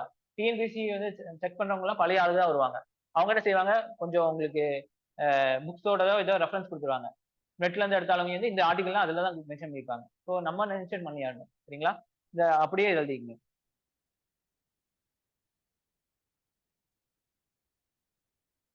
அடுத்து பாருங்க. In India, the constitutionalism ensured by Indian Constitution, which was adopted by Constitutional Assembly of India on 26 November 1949. என்ன சுத்தி சொல்றாங்கன்னா 26 நவம்பர் 1949 தான் கான்ஸ்டிடியூஷன் நம்ம வந்து எடுத்துக்கிட்டோம் அப்படின்னு சொல்றாங்க. And became effective. எப்ப எஃபெக்ட் வந்துச்சு? 26 ஜனவரி 1950 தான் வந்து நடைமுறைக்கு வந்துச்சு. எப்ப எடுத்துக்கிட்டோம்? 26 நவம்பர் 1949. எப்போ நடைமுறைப்படுத்த வந்துச்சு? 26 ஜனவரி 19. இதுவே கொஸ்டினா கேட்பாங்க நிறைய கொஸ்டின்ஸ் இல்ல. டிஎன்பிஎஸ்சி பழைய கொஸ்டின்லாம் இதெல்லாம் கொஸ்டினா கேட்டுருக்காங்க. சரிங்களா. The constitution laid down the framework that demarcates fundamental political code. Demarcateனா பிரிச்சு வைக்கிறது. டிமார்கேட் பண்றதுன்னு சொல்லுவாங்க. சரிங்களா. ஸ்ட்ரக்சர், ப்ரொசீஜர், பவர், டியூட்டிஸ் எல்லாத்தையும் வந்து நம்ம பிரிச்சு கொடுத்துருக்கு. யார் யாருக்கு என்னெல்லாம் பண்ணணும். நீ இதெல்லாம் பண்ணு. நீ பிஎம்ஆ நீ இதெல்லாம் பண்ணு. மினிஸ்டரா நீ இதெல்லாம் பண்ணு. போலீஸா நீ இதெல்லாம் பண்ணு. எல்லாமே பிரிச்சு கொடுத்துருக்காங்க. Government institution and set out fundamental rights, directive principle, duties of citizen. இதுதான் அது எல்லாமே பண்ணுது. சரிங்களா. ஸோ இதுல இருந்து என்ன பாயிண்ட்னா வந்து 26 நவம்பர்ல வந்து எடுத்துக்கிட்டோம். நடைமுறைப்படுத்துறது வந்து 26 ஜனவரி 1950. இது 2 பாயிண்ட் முக்கியமான பாயிண்ட். புரிஞ்சுங்களா. நீங்க எழுதும் போது இந்த 2 பாயிண்ட் வந்து நீங்க எழுதி வச்சுக்கணும். புரிஞ்சுங்களா. ஃபீச்சர்ஸ் ஆஃப் இந்தியன் கான்ஸ்டிடியூஷன் என்னெல்லாம் இருக்கு அப்படின்னு சொல்லி பாத்தீங்க அப்படின்னா, இது லெங்தியஸ்ட் ரிட்டன் கான்ஸ்டிடியூஷன் இருக்கிறதுலே வந்து இந்தியன் கான்ஸ்டிடியூஷன் அதாவது எழுதுல லெங்தியஸ்ட் விரிவா எழுதியிருக்காங்க. சரிங்களா. எவ்வளவு இருக்கு? 25 பார்ட்ஸ் இருக்கு, 12 ஷெடியூல்ஸ் இருக்கு, மோர் தென் 400 ஆர்டிகல்ஸ் இருக்கு. இப்போ இதுவே என்ன கொஸ்டின் கேட்பாங்க? கான்ஸ்டிடியூஷன் உருவாகும் போது எவ்வளவு ஆர்டிகல்ஸ் இருக்கு, எவ்வளவு ஷெடியூல் இருக்கு அப்படின்னு சொல்லி கொஸ்டின் கேட்டுருவாங்க. புரியுதா. இப்ப இப்ப என்ன எவ்வளவு இருக்குங்கிறது கொஸ்டின் வரக்கூடிய வாய்ப்பு இருக்கு. உருவானப்போ எவ்வளவு ஆர்டிகல்ஸ் இருந்திருக்கணும் கொஸ்டின் வாய்ப்பு இருக்கு. சரிங்களா. அதனால பார்த்து வச்சுக்கணும். இதெல்லாம் கொஸ்டின் வந்து உங்களுக்கு கேட்கக்கூடிய வாய்ப்பு இருக்கு. அதே மாதிரி இன்ஸ்பிரேஷன் ஃப்ரம் வேரியஸ் எங்கெல்லாம் வந்து நம்ம வந்து பார்த்து காப்பி அடிச்சோம் அப்படின்னு சொன்னா, யூஎஸ்ஏ ஃபண்டமெண்டல் ரைட்ஸ். யூகே வந்து பார்லிமெண்டோட விஷயம்லாம் யூகேல நம்ம எடுத்துக்கலாம். ஃபண்டமெண்டல் ரைட்ஸ் மோஸ்ட்லி வந்து யூஎஸ்ஏட கான்ஸ்டிடியூஷன் தான் நம்ம எடுத்திருக்கோம். சரிங்களா. இதுவும் கொஸ்டின் கேட்பாங்க. ஃபண்டமெண்டல் ரைட்ஸ் வந்து எந்த ஊர்ல இருந்து எடுத்தோம், எந்த நாட்டுல இருந்து எடுத்தோம், இல்ல பார்லிமெண்ட் வந்து எந்த நாட்டுல இருந்து எடுத்தோம், இல்ல யூகேல இருந்து நம்ம என்ன காப்பி அடிச்சோம் அப்படின்னு சொல்லி கொஸ்டின் கேட்பாங்க. அதே mixture of rigidity and flexible. சரிங்களா. ரிஜிடிட்டி அப்படின்னா கடினத்தன்மை அதிகமா இருக்கும். அப்படின்னா அதை மாற்றவே முடியாது. தலையில இருந்தாலும் மாற்ற முடியாது அப்படின்னு சொல்லி ரிஜிடிட்டி. ஃபிளெக்சிபிள்னா ஈஸியா மாத்திட்டு போகலாம் அப்படின்னு சொல்லதான் உங்களுக்கு வந்து என்னது ஃபிளெக்சிபிலிட்டி. சரிங்களா. ஆனா நம்ம வந்து என்னது ரிஜிடா இருக்க வேண்டிய விஷயத்துல ரிஜிடாவும் இருப்பாங்க, ஃபிளெக்சிபிலிட்டியான ஃபிளெக்சிபிலிட்டி. ஃபெடரேஷன் விஷயத்துல வந்து நம்ம வந்து ரிஜிடா இருப்பாங்க. சரிங்களா. நம்ம இந்தியன் கான்ஸ்டிடியூஷன்.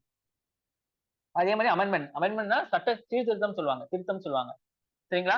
ஸோ அது வந்து சிம்பிள் மெஜாரிட்டியும் இருக்கும், ஸ்பெஷல் மெஜாரிட்டியும் இருக்கு. சரிங்களா. சிம்பிள் மெஜாரிட்டி, ஸ்பெஷல் மெஜாரிட்டி சொல்றேன். ஆட்கள் அதிகமா இருந்து உங்களுக்கு வந்து எல்லாருமே கலந்துக்கணும். லோக்சபா, ராஜ்யசபா இவங்க எல்லாமே கலந்துட்டு தான் ஸ்பெஷல் மெஜாரிட்டின்னு சொல்லுவாங்க. 2/3 எல்லாம் சொல்லுவாங்க. சரிங்களா. சிம்பிள்னா வந்து எவ்வளவு பேர் இருக்கீங்க? பாதிக்கு மீத 1 அப்படின்னு சொல்லி சிம்பிள் மெஜாரிட்டின்னு சொல்லுவாங்க. ஸோ சில விஷயங்கள் சிம்பிள் மெஜாரிட்டி படி நம்ம கொண்டு வரலாம். சில விஷயங்களை வந்து உங்களுக்கு வந்து என்னது ஸ்பெஷல் மெஜாரிட்டி படி கொண்டு வந்துடலாம். அடுத்து பாத்தீங்கன்னா federal system with unitary bias. சரிங்களா. நம்ம கூட்டாட்சி வந்து யூனிட்டரி பயாஸ் அப்படின்னா ஒரு முறை வந்து பயாஸ்டா இருப்பாங்க. இப்போ ஒருத்தர் சார்ந்து பேசுறாங்களா பயாஸ்டா இருப்பீங்க அப்படின்னு சொல்றாங்கல்ல, ஒருத்தருக்கு ஏற்ற மாதிரி சொல்றோம்ல. நம்ம கூட்டாட்சி தான். சரிங்களா. ஆனா நம்ம என்னது ஒருமுகமா இந்தியா ஒரு கண்ட்ரியா இருக்கணுங்கிறதுக்காக நம்ம என்ன செஞ்சிருப்போம், சில விஷயம் சொல்லி வந்திருப்போம். சென்ட்ரல் கவர்மெண்ட்டுக்கு நிறைய பவர் கொடுத்து வச்சிருப்போம். நிறைய விஷயங்கள்ல ஸ்டேட் கவர்மெண்டோட இணைச்சு நம்ம வந்து கொண்டு போயிருப்போம். சில விஷயங்கள சென்ட்ரல் கவர்மெண்ட்டுக்கு உரிமையான பவர் கொடுத்துருப்போம். அப்பதான் நம்மலாம் இப்ப ஆடு நிறைய இருக்கு. ஆட்டுக்கு உரிமை கொடுக்கணுமா, ஆட்டு மேய்க்கிறவனுக்கு உரிமை கொடுக்கணுமா இருக்குல்ல. ஸோ ஆடு எல்லா இடத்துலயும் போயிட்டு இருக்கு, நிறைய மேயுது, சரிங்களா. ஸோ ஆடு இஷ்டத்துக்கு மேய்க்கட்டும். ஆனா அவன் ஆட்டு மேய்க்கிறவன்கிட்ட குச்சி இருந்தா தானே ஆடுலாம் வந்து திருப்பி கொண்டு வர முடியும். அதே மாதிரிதான் சென்ட்ரல் கவர்மெண்ட்டுக்கு ஸ்டேட் கவர்மெண்ட் ஆடு மாதிரி, சென்ட்ரல் கவர்மெண்ட் ஆட்டு மேய்ப்பா மாதிரி, சரிங்களா. ஸோ ஆட்டுக்குன்னு நிறைய விஷயங்கள் இருக்கு. ஆனா ஆட்டு மேய்ப்பானுக்கு அந்த குச்சி மாதிரி சில விஷயங்கள் கொடுத்துருக்கும். அதான் இங்க சொல்ல வச்சிருக்கான்.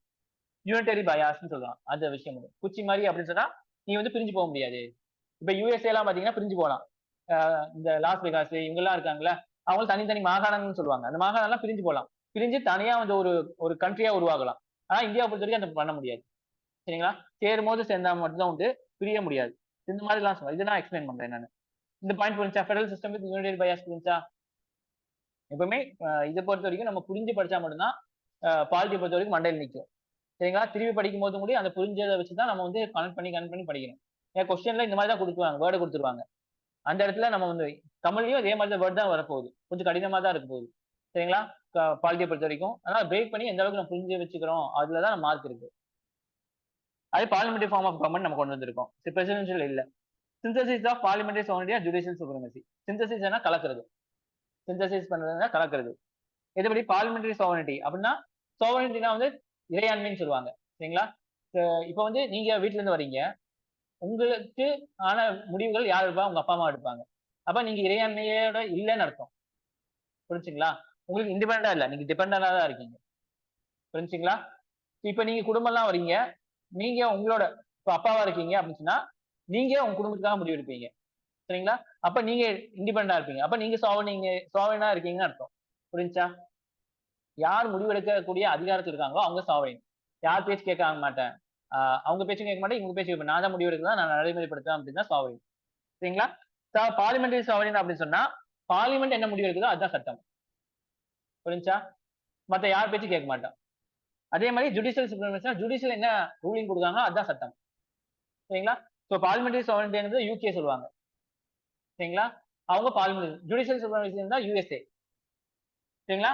அமெரிக்கால வந்து நீதித்துறை சொல்றதுதான் வந்து சட்டம், புரிஞ்சுங்களா. அதான் கான்ஸ்டியூஷன்.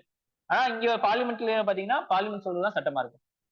நம்ம என்ன செஞ்சிருக்கோம், உனக்குள்ள எனக்கு இல்ல ரெண்டுத்தையும் கலந்து போட்டு அடிச்சிருக்கோம். ஜுடிஷியல் சொன்ன பேச்சும் கேட்டுக்கும், பார்லிமெண்ட் சொன்ன பேச்சும் கேட்டுக்கும், புரிஞ்சுங்களா. இப்ப ஜுடிஷியல் வந்து இந்த விஷயம் வந்து இந்த ஃபார்ம் பில் கொண்டு வந்தாங்க, ஃபார்ம் பில் தப்பு, செல்லுபடி ஆகாது, இல்ல இந்த இந்த இந்த பாண்ட் கொண்டு வந்தாங்கல்ல உங்களுக்கு, எலக்ட்ரல் பாண்டு தப்புன்னு சொன்னாங்க, நம்ம கேட்டுக்கிட்டோம். அதான் வந்து இந்த இடத்துல வந்து நம்ம கலந்து நம்ம இது பண்றோம். இப்போ எக்ஸாம்பிள் கேட்பாங்க, synthesis of parliamentary sovereignty and judicial supremacy example சொல்லுங்க அப்படின்னு சொன்னா நீங்க எலக்ட்ரல் பாண்ட் விஷயத்தை பத்தியும் ஃபார்ம் பில் பத்தி நீங்க எழுதலாம். அதே மாதிரி வந்து ஜுடிஷியல் வந்து Vishaka guidelines prevention of sexual harassment work place, சரிங்களா. அது வந்து சுப்ரீம் கோர்ட் சொல்லி தான் கொண்டு வந்தாங்க, புரிஞ்சுங்களா. இதெல்லாம் வந்து நீங்க எக்ஸாம்பிளா எழுதலாம் மெயின்ஸ் பாயிண்ட் ஆஃப் வியூல. அதே மாதிரி இன்டகிரேட்டட் அண்ட் இண்டிபெண்டன்ட் ஜுடிஷியரி, சரிங்களா. இன்டகிரேட்னா வந்து உங்களுக்கு வந்து எல்லாமே வந்து ஒருங்கிணைந்த மாதிரி இருக்கும் இன்டகிரேட்டட், சரிங்களா. இப்ப கீழே வந்து டிஸ்ட்ரிக்ட் லெவல் கோர்ட் இருக்கா, சரிங்களா. அது கீழே வந்து சபார்டினேட் கோர்ட்ஸ் இருக்கும், district, high court, supreme court, புரிஞ்சுங்களா. அதே மாதிரி இண்டிபெண்டன்ட் ஜுடிஷியரி யாருக்கும் இது இல்லாம இண்டிபெண்டா இருக்கும். சுப்ரீம் கோர்ட்னா சுப்ரீம் கோர்ட்டோட இது, supreme court, high court, subordinate courts தான் சொல்றதா இது. அதே மாதிரி ஃபண்டமெண்டல் ரைட்ஸ் கொடுத்திருக்காங்க, article 12 to 35.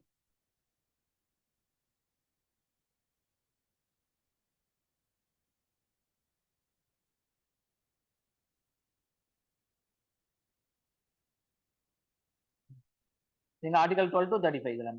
Directory principle of state policy, DPSP, article 36 to 51, சரிங்களா. இதெல்லாம் மகம் கையில வச்சிருக்கணும், சரிங்களா. 36 to 51 டிபிஎஸ்பி இது எல்லாமே. ஏன்னா இங்க வந்து நிறைய மெயின்ஸ் எழுதும் போதும் இந்த இதெல்லாம் டைரக்டரி பிரின்சிபல் 36 to 51 வரைக்கும் இந்த மாதிரி நல்ல விஷயங்கள்லாம் சொல்லப்பட்டிருக்கு அப்படின்னு எழுதுறதுக்கு வேணும். இந்த மாடல் இருக்க ஒவ்வொரு பாயிண்ட் நீங்க மகப் பண்ணிடணும், புரிஞ்சுங்களா. மகப் பண்ணணும் அவசியம் இல்லை, டெய்லியும் கால் வர முன்னாடி நம்ம என்ன நடத்திருக்கோம் அதோட ஒரு ரிவிஷன் பண்ணிட்டு வந்தீங்க அப்படின்னா ஈஸியா இருக்கும் உங்களுக்கு. ஃபண்டமெண்டல் டியூட்டிஸ் 51A, புரிஞ்சுங்களா.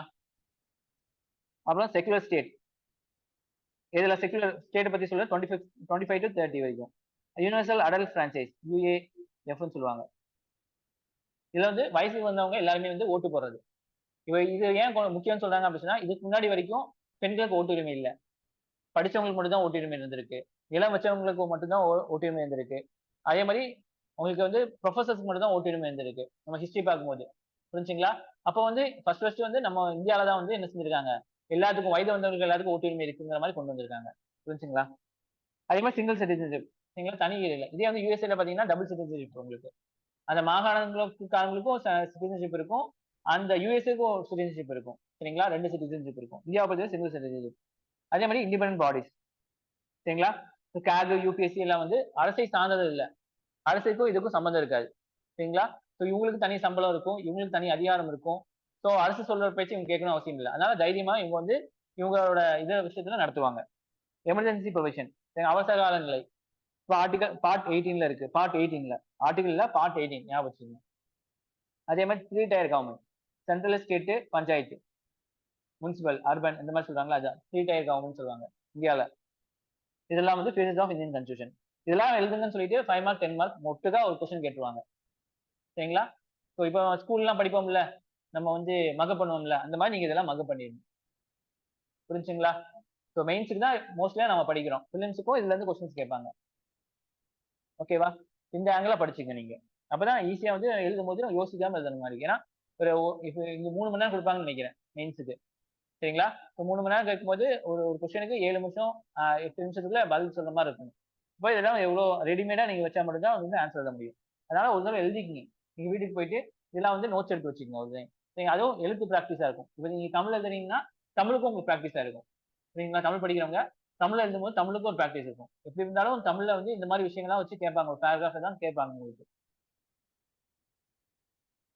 இது வரைக்கும் புரிஞ்சா? ஏதாச்சும் டவுட் இருக்கா அதுல? ஓகேவா? பிபிடி ஓகேவா? இல்ல கஷ்டமா இருக்கா பிபிடி ஃபாலோ பண்றதுக்கு? பிபிடி ஃபாலோ பண்றதுக்கு கஷ்டம் ஈஸியா தான் இருக்கு. கிளாஸ்ல எப்படி இப்படியே நடத்துனாங்க இல்ல எப்படி நடத்துனாங்க கிளாஸ்ல? பிபிடி அவங்க எழுதுறது இதே மாதிரி தான் எழுதுனாங்களா? ஆனா பிபிடி தர மாட்டாங்க உங்களுக்கு. தருவாங்க. Okay, okay. இதெல்லாம் கவர் பண்ணாங்களா? இதெல்லாம் கவர் பண்ணாங்களா? அப்ப உங்களுக்கு ஈஸியா தான் இருக்கும் ஃபாலோ பண்றது. அதுதான். ஃபார்ம்ஸ் ஆஃப் பாலிட்டி அரேஞ்ச்மெண்ட் எல்லாம் வந்து இருக்காங்க. There are 2 types of government இருக்கு. சரிங்களா? Federal government, unitary government. சரிங்களா? கூட்டாட்சி, ஒருமுக ஆட்சி அப்படின்னு சொல்லிட்டு. சரிங்களா? ஸோ பிரேக் வேணும்னா கேட்டுக்கலாம். கேட்டுட்டு நம்ம போய் இது பண்ணிக்கலாம். சரிங்களா? எப்போ ஆரம்பிச்சோம்? 10:30 ஆரம்பிச்சோமா? சரி பிரேக்னா போயிட்டு வந்துக்கிறீங்களா? 5 மினிட்ஸ் போயிட்டு வந்துக்கிறீங்களா? ரெஃப்ரெஷ் ஆயிட்டு வந்துக்கிறீங்களா? நம்ம 12:30 வரைக்கும் எடுக்கலாம். சரிங்களா? 12:30க்கு முடிச்சுக்கலாம். போறேன்னு போயிட்டு வாங்க.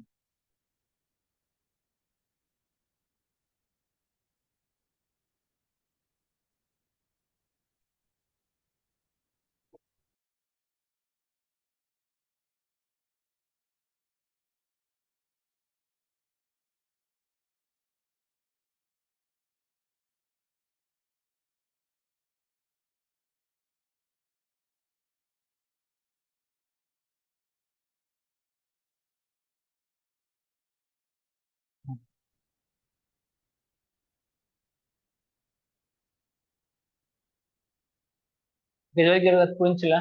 ஓகே தானே? அடுத்து மூவ் பண்ணலாமா? சரிங்களா? ஃபர்ஸ்ட் கொஞ்சம் வந்து கான்செப்டுவலா இருக்கும். Basic understanding. இது நல்லா புரிஞ்சுட்டோம் அப்படின்னா மற்றதெல்லாம் ஃபேக்ட்ஸ் தான். சரிங்களா? செகண்ட் பார்ட் ஆஃப் இதெல்லாம் வந்து வெறும் ஃபேக்ட்ஸ் தான் இருக்கும். உங்களுக்கு ஃபண்டமெண்டல் ரைட்ஸ், டிபிஎஸ்பி, இந்த இது அப்புறம் சிம்பிள் மெஜாரிட்டி இது வரைக்கும் தான் உங்களுக்கு கான்செப்டுவலா இருக்கும். மிச்ச பார்லிமெண்ட் இதெல்லாம் வந்து உங்களுக்கு ஃபேக்ட்ஸ் தான் நீங்க தான் மக்கப் பண்ற மாதிரி இருக்கும் உங்களுக்கு. புரிஞ்சுங்களா? அது வரைக்கும் ஏதாச்சும் புரியல அப்படின்னு சொன்னா கேளுங்க. முடிஞ்ச அளவுக்கு எக்ஸ்பிளைன் பண்றாங்க. Simple. Okay. So forms of polity பார்த்தீங்கன்னா ஃபெடரல் அண்ட் யூனிட்டரி. ஃபெடரல்னா கூட்டாட்சி அமைப்பு, யூனிட்டரினா ஒருமுக ஆட்சின்னு சொல்லுவாங்க. சரிங்களா? யூனிட்டரி பார்த்தீங்கன்னா யூனிட்டரி சிஸ்டம்.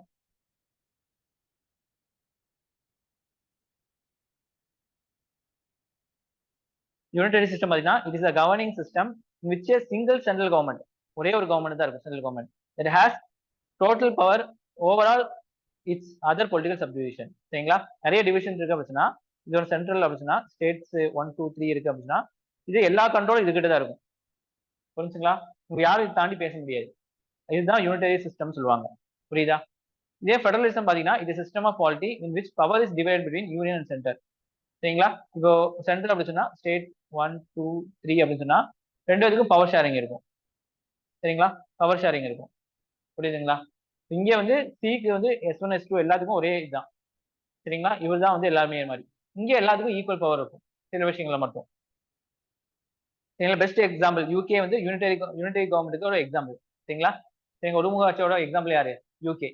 இது கொஸ்டினா கேட்பாங்க. யூஎஸ் பாத்தீங்கன்னா ஃபெடரல் ஃபார்ம் ஆஃப் கவர்மெண்ட். சரிங்களா? கூட்டாட்சி அமைப்போட முக்கியம் வந்து யாரு? யூஎஸ்.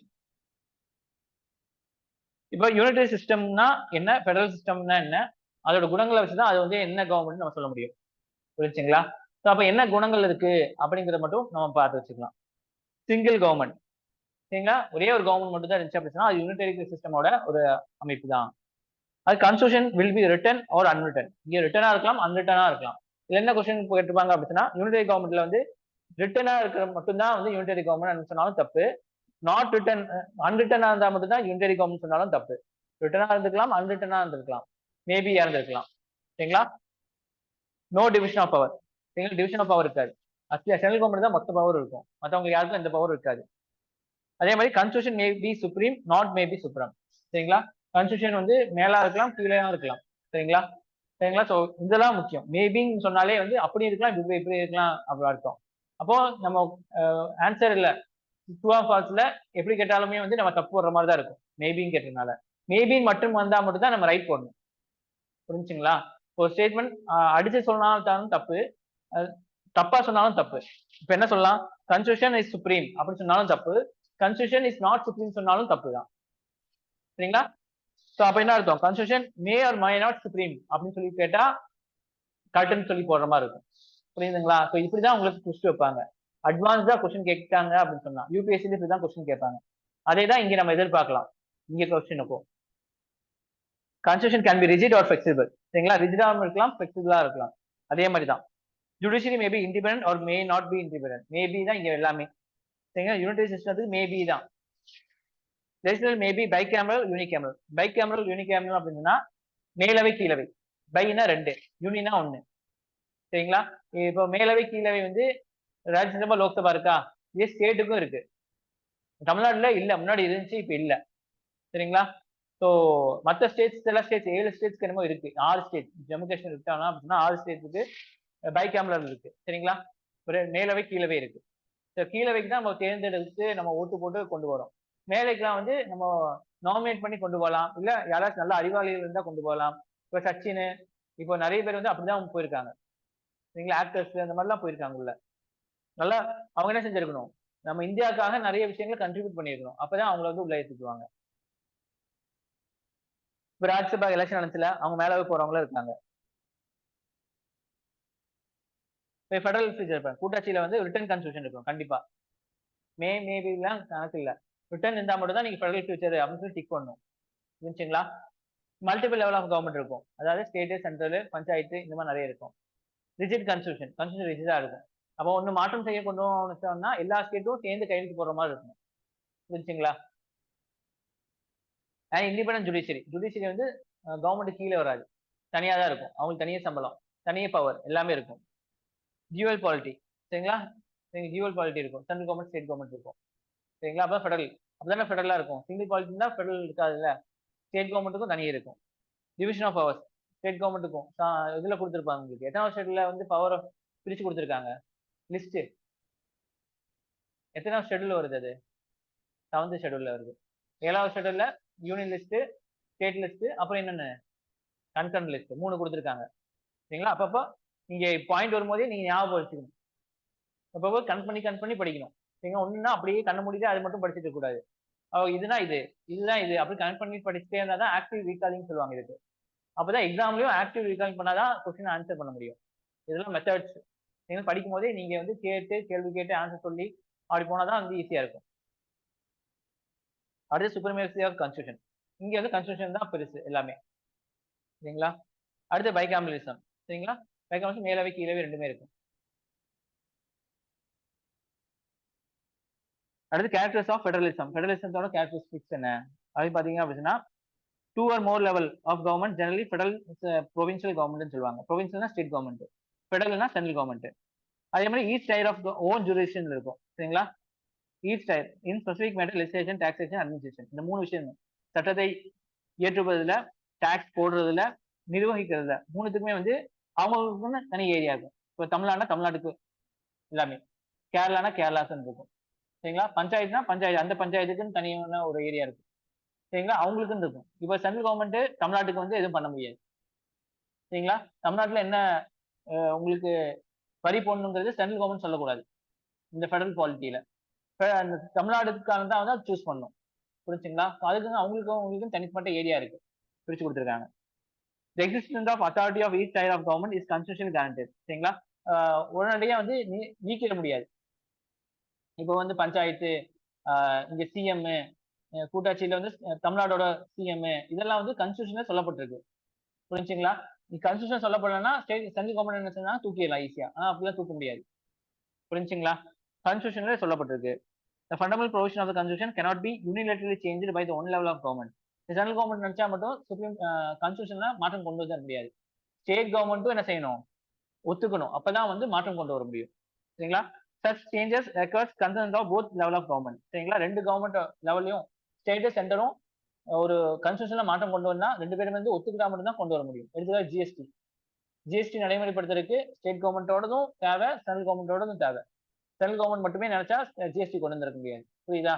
ஸோ இதெல்லாம் வந்து மைண்ட்ல நினைச்சுக்கோங்க. இந்த எக்ஸாம்பிள் எந்த அளவுக்கு நினைக்கிறீங்களோ அந்த அளவுக்கு உங்களுக்கு எழுதும் போது ஈஸியா இருக்கும் உங்களுக்கு. Courts have power to intercept the constitution and power will be different government. Court நினைச்சா அப்படின்னா கான்ஸ்டிடியூஷன் சொல்லப்பட்டிருக்க விஷயத்துல ஆராய்ச்சி பண்ண முடியும். புரிஞ்சுங்களா? இன்டர்ப்ட் பண்ண முடியும். அது என்ன சொல்ல வராங்கிறது சொல்றது சுப்ரீம் கோர்ட்டோட வேலை. டிஃபரெண்ட் பவர் ஆஃப் கவர்மெண்டோட இருக்கும். Source of revenue each government are clearly specified in financial autonomy. சரிங்களா? எந்த இடத்துல இருந்து நீ வந்து இந்த கவர்மெண்ட்டுக்கு வந்து இந்த இடத்துல இருந்து நீங்க வந்து வரி வாங்கிக்கலாம். ஸ்டேட் கவர்மெண்ட்டுக்கு தனியா ஏரியாஸ் இருக்கு அவங்க வரி வாங்குறது. சென்ட்ரல் கவர்மெண்ட்டுக்கு தனியா ஏரியா இருக்கு வரி வாங்குற இடம். சரிங்களா? ஸோ ஏரியானா அந்த இந்த துறைக்கு இந்த இந்த துறையில இருந்து காசு இருந்தா ஸ்டேட் கவர்மெண்ட் எடுத்துக்குவாங்க. இந்த துறையில இருந்து காசு இருந்தா சென்ட்ரல் கவர்மெண்ட் கொடுக்கணும். சரிங்களா? டாஸ்மாக் எல்லாம் ஸ்டேட் கவர்மெண்ட்டுக்கு வரக்கூடிய வருமானம். அதனால டாஸ்மாக் ஒழிக்கல. புரிஞ்சுங்களா? அந்த மாதிரி நிறைய விஷயங்களா இருக்கு. Federal system has dual polity. ரெண்டு பாலிட்டி இருக்கு. To safeguard and promote unity of the country. சரிங்களா? ஸோ ஒருமுகத்துக்கு யூனிட்டி ஆஃப், சரிங்களா? ஸோ இந்தியாவோட ஒற்றுமையை வந்து பாதுகாக்கிறதுக்கு இது பண்ணுவாங்க. Accommodate regional diversity. சரிங்களா? ஸோ ரீஜனல் டைவர்சிட்டினா தமிழ்நாட்டுக்கு தனியா கல்ச்சர் இருக்கும், கேரளாவுக்கு தனியாக கல்ச்சர் இருக்கும், அவங்களுக்கு தனிப்பட்ட முறைகள்லாம் இருக்கும், சட்டங்கள்லாம் இருக்கும். ஸோ அதெல்லாம் வந்து ஒட்டுக்கு போறதான் ஃபெடரல் சிஸ்டம்னு சொல்லுவாங்க. சரிங்களா? ஒண்ணு இந்தியாவோட அந்த இறையாண்மை ஒற்றுமை பாதுகாக்கிறதுக்கு, இன்னொன்னு தனித்தனியா ரீஜனலோட இது பாதுகாக்கிறது. ரெண்டும் சேர்ந்துதான் ஃபெடரல் சிஸ்டம் ஆஃப் பாலிட்டின்னு சொல்லுவாங்க. Dual objective. ரெண்டு இது முக்கியமான விஷயம். ஸோ ஃபெடரல் கேரக்டரிஸ்டிக்ஸ் புரிஞ்சு உங்களுக்கு?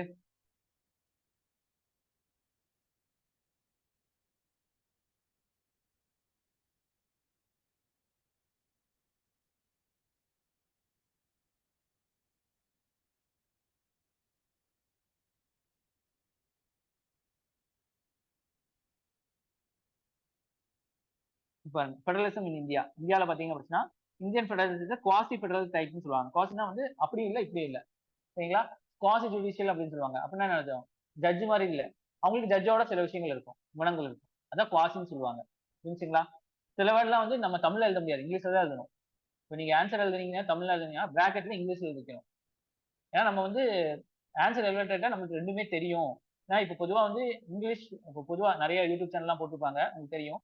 தமிழ்ல ஆன்சர் எழுதும்போது தமிழ் கலெக்ட் பண்றாங்கல்ல, அவங்களுக்கு வந்து நீங்க இன்ஃபீரியா தெரிவிங்கன்னு சொல்லுவாங்க. தமிழ்ல எழுதுறானா அப்போ இங்கிலீஷ் தெரியாது போல இருக்கு அப்படின்னு சொல்லிட்டு மைண்ட் செட்டோட தான் திருத்துவாங்க. நீங்க உங்க பேப்பரை பார்க்காமயே உங்களுக்கு உங்களை வந்து கீழே தான் நினைப்பாங்க. புரிஞ்சுங்களா? இது எவாலுவேட்டர்ஸ். ஏன்னா படிச்சவங்களுக்கு அப்படிதான் தாட் பண்ணுவாங்க. இனிமே வந்து நம்ம தமிழ் மீடியம் தமிழ்ல எழுதுவாங்க. ஆனா தமிழ்ல எழுதுறது நல்லதா இருந்தாலும் உங்களுக்கு தமிழ் மட்டும் தான் தெரியும், இங்கிலீஷ் தெரியாது இல்ல, அப்படிங்கிற ஒரு மைண்ட் செட்டோட தான் திருத்தவங்க இருப்பாங்க, படிச்சவங்க. ஏன்னா அவங்க இங்கிலீஷ் தான் படிச்சிருப்பாங்க, இங்கிலீஷ் தான் பெருசுன்னு நினைச்சிட்டு படிச்சிருப்பாங்க. ஏன்னா பெரிய பெரிய ஆளுங்க, வயசானவங்க. சரிங்களா? இப்ப இவர் பேசும்போது கூட இங்கிலீஷ் நிறைய வேர்ட்ஸ் எல்லாம் பண்ணாரா? புரிஞ்சா? சோ அவங்கள்ட்ட வந்து அவங்க மைண்ட் செட் அப்படிதான் இருக்கும். நம்ம குறை சொல்லி பிரயோஜனம் இல்லை. ஏன்னா அப்பத்த அந்த இது வந்து இங்கிலீஷ் அதிகமா ஆதிக்கத்தை இருக்கனால அந்த செட். சோ நீங்க தமிழ் எழுதினாலும் தமிழ் மீடியம் ஸ்டூடெண்ட்ஸ் இங்கிலீஷ்ல இந்த சின்ன சின்ன வேர்ட்ஸ் எல்லாம் பிராக்கெட்ல போடுங்க. ஸோ எங்களுக்கு இங்கிலீஷ் தெரியும், நாங்க வந்து தமிழ்ல இருக்கக்கூடிய ஆர்வத்தினால தமிழ் எழுதுறோம் அப்படிங்கிற மாதிரி காமிச்சுக்கணும் தவிர நம்மளுக்கு இங்கிலீஷ் தெரியாதுங்கிற விஷயத்த அவங்களுக்கு காமிச்சு கூடாது. ஸோ அப்பதான் மெயின்ஸ்ல வந்து மார்க் வரும் உங்களுக்கு. புரிஞ்சுங்களா? ஸோ அப்ப இதெல்லாம் வந்து நீங்க ஆட் பண்ணீங்கன்னு சொல்றேன். அப்படி எழுதுறவங்களுக்கு தான் மார்க் வந்திருக்கு. இப்போ இங்கிலீஷ்ல எழுதுறவங்களுக்கு மார்க் வந்திருக்கா, தமிழ்ல எழுதுறவங்களுக்கு மார்க் வந்திருக்காங்கன்னா இங்கிலீஷ்ல எழுதுறவங்களுக்கு தான் மெயின்ஸ் நிறைய மார்க் போட்டுருக்காங்கிற மாதிரி தான் வந்து ரிசல்ட்ல வந்து தெரிய வருது. குரூப் 2 போன நடந்துச்சுல்ல, அதுல எல்லாம் அப்படிதான் ரெஃப்ளெக்ட் ஆயிருக்கு. சரிங்களா? ஸோ அதனால உங்களுக்கு சேஃப்க்கு சொல்றேன். அப்பப்போ பக்கத்துல வந்து இங்கிலீஷ்ல எழுதிக்கிங்க. பிராக்கெட்ல. சரிங்களா? So Indian federalism is quasi federal type having both யூனிடேரியன் federal feature ரெண்டுமே இருக்கு நம்மகிட்ட. யூனிடரி ஃபீச்சர்ஸ் பாத்தீங்கன்னா இந்தியா கவர்மெண்ட்ல என்ன பாத்தீங்கன்னா residuary power with central government. Residuary power அப்படின்னா புதுசா நிறைய விஷயங்கள் வரும்ல. அப்ப அதுல யார் யார் முடிவெடுப்பா? அது சென்ட்ரல் கவர்மெண்ட் தான். இப்ப கேமிங் விஷயம் புதுசா வருது, அது ஸ்டேட் கவர்மெண்ட் தலையிட முடியாது. அதெல்லாம் வந்து யாரு சென்ட்ரல் கவர்மெண்ட் தான் வந்து முடிவெடுப்பாங்க. அது ஸ்டேட் பவுண்டரி ஆல்ட்ரேஷன் வித்வுட் த கன்சென்ட். சரிங்களா? அதே மாதிரி வந்து தமிழ்நாடோட பவுண்டரி, தெலுங்கானாவோட பவுண்டரி இதெல்லாம் வந்து யாருக்கிட்ட இருக்குன்னா சென்ட்ரல் கவர்மெண்ட்டுக்கு தான் இருக்கு. இப்போ நம்மளுக்குன்னு பவுண்டரி இருந்தா நம்ம என்ன செய்வோம்? இல்ல எனக்கு இடம் அதிகம் வேணும், போய் சண்டைக்கு போவோம். கொஞ்சம் அந்த கான்செப்ட் வரக்கூடாதுங்கிறதுக்காக சென்ட்ரல் கவர்மெண்ட் என்ன செஞ்சாங்க? தமிழ்நாடுனா இந்த லெவல் தான் இருக்கணும், தெலுங்கானா இந்த லெவல் தான் இருக்கணும், ஆந்திரானா உடச்சு தெலுங்கானான்னு மாத்தியாது சென்ட்ரல் கவர்மெண்ட் தான். ஸ்டேட் கவர்மெண்ட் கோரிக்கை தான் வைக்க முடியும், சென்ட்ரல் கவர்மெண்ட் தான் நடைமுறைப்படுத்த முடியும். புரிஞ்சுங்களா? ஸோ அந்த ஸ்டேட் பவுண்டரி எல்லாம் வந்து இருக்கிறது தான் வித்வுட் கவுன்சன். இதனா அவங்களோட ஒப்புதல் எல்லாமே மாத்திக்கலாம். இப்போ ஆந்திராவை வந்து தெலுங்கானா ஆந்திரா பிரிக்கிறதுக்கு ஆந்திரா சிஎம் ஒத்துக்கல. புரிஞ்சுங்களா? இருந்தாலுமே வந்து பிரிச்சாங்க. புரியுதுங்களா? அப்போ நீங்க ஒத்துக்கிட்டாலையும் எங்களுக்கு பவர் இருக்கு உடைக்கிறதுக்கு. நாளைக்கே சென்ட்ரல் கவர்மெண்ட் நினைச்சாங்கன்னா தமிழ்நாடு ரெண்டா பிரிச்சு வேற பிரிக்கலாம். தமிழ்நாடுனால ஒன்றும் செய்ய முடியாது. வெறும் போராட்டம் மட்டும் தான் நடத்த முடியும் தவிர வேற ஒன்றும் செய்ய முடியாது. புரிஞ்சுங்களா? ஏன்னா நம்ம நிறைய வந்து யூடியூப், வாட்ஸ்அப் எல்லாம் பார்த்து நம்ம ஸ்டேட்டை தான் பெருசா நினைப்போம். சென்ட்ரல் ஸ்டேட்டா நினைக்க மாட்டோம். அதே தான் நாளைக்கு கொஸ்டினோ ஆன்சரும் எழுதும் போகும்போது அதே தான் ரெஃப்ளெக்ட் ஆகும். அந்த இடத்துல தப்பு பண்ணிடக்கூடாது. புரிஞ்சுங்களா? ஸோ படிக்கும்போது கிளாரிட்டியா படிக்கணும். அதுக்காக தான் உங்களுக்கு இவ்வளவு விஷயம் சொல்றது. அதே மாதிரி சிங்கிள் சிட்டிசன்ஷிப். சரிங்களா? ஸோ ஜம்மு காஷ்மீர் இருக்கும்போது டியூவலா இருந்துச்சு. ஜம்மு காஷ்மீருக்கு தப்பும் தனியா இருக்கும் உங்களுக்கு. ஆனா இப்ப என்னது எல்லாம் உடச்சிட்டாங்க. இப்ப சிங்கிள் சிட்டிசன்ஷிப் தான் இருக்கு. அதே மாதிரி all India service. All India service எல்லாம் சொல்லுவாங்க. ஆல் இந்தியா சர்வீஸ் எல்லா சர்வீஸ் வரும். யூபிஎஸ்சியில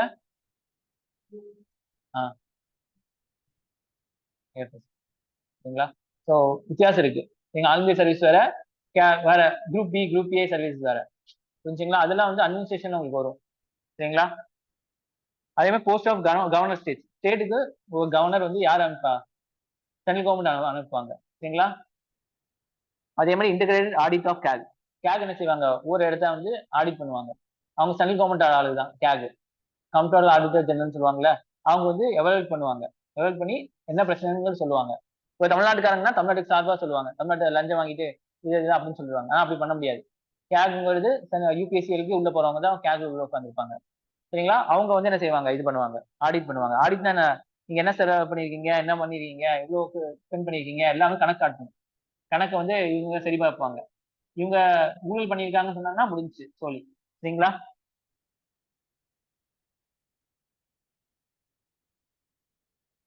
அதே மாதிரி எமர்ஜென்சி ப்ரொவிஷன், அவசர கால நிலை, அதெல்லாம் வந்து யூனிடரி ஃபீச்சர்ஸ். எங்க சென்ட்ரல் கவர்மெண்ட்டுக்கு சாதகமா இருக்கக்கூடிய ஃபீச்சர்ஸ். யூனிடரினா சென்ட்ரல் கவர்மெண்ட்டுக்கு சாதகமா இருக்கக்கூடிய ஃபீச்சர்ஸ் அப்படின்னு நினைச்சுக்கணும்.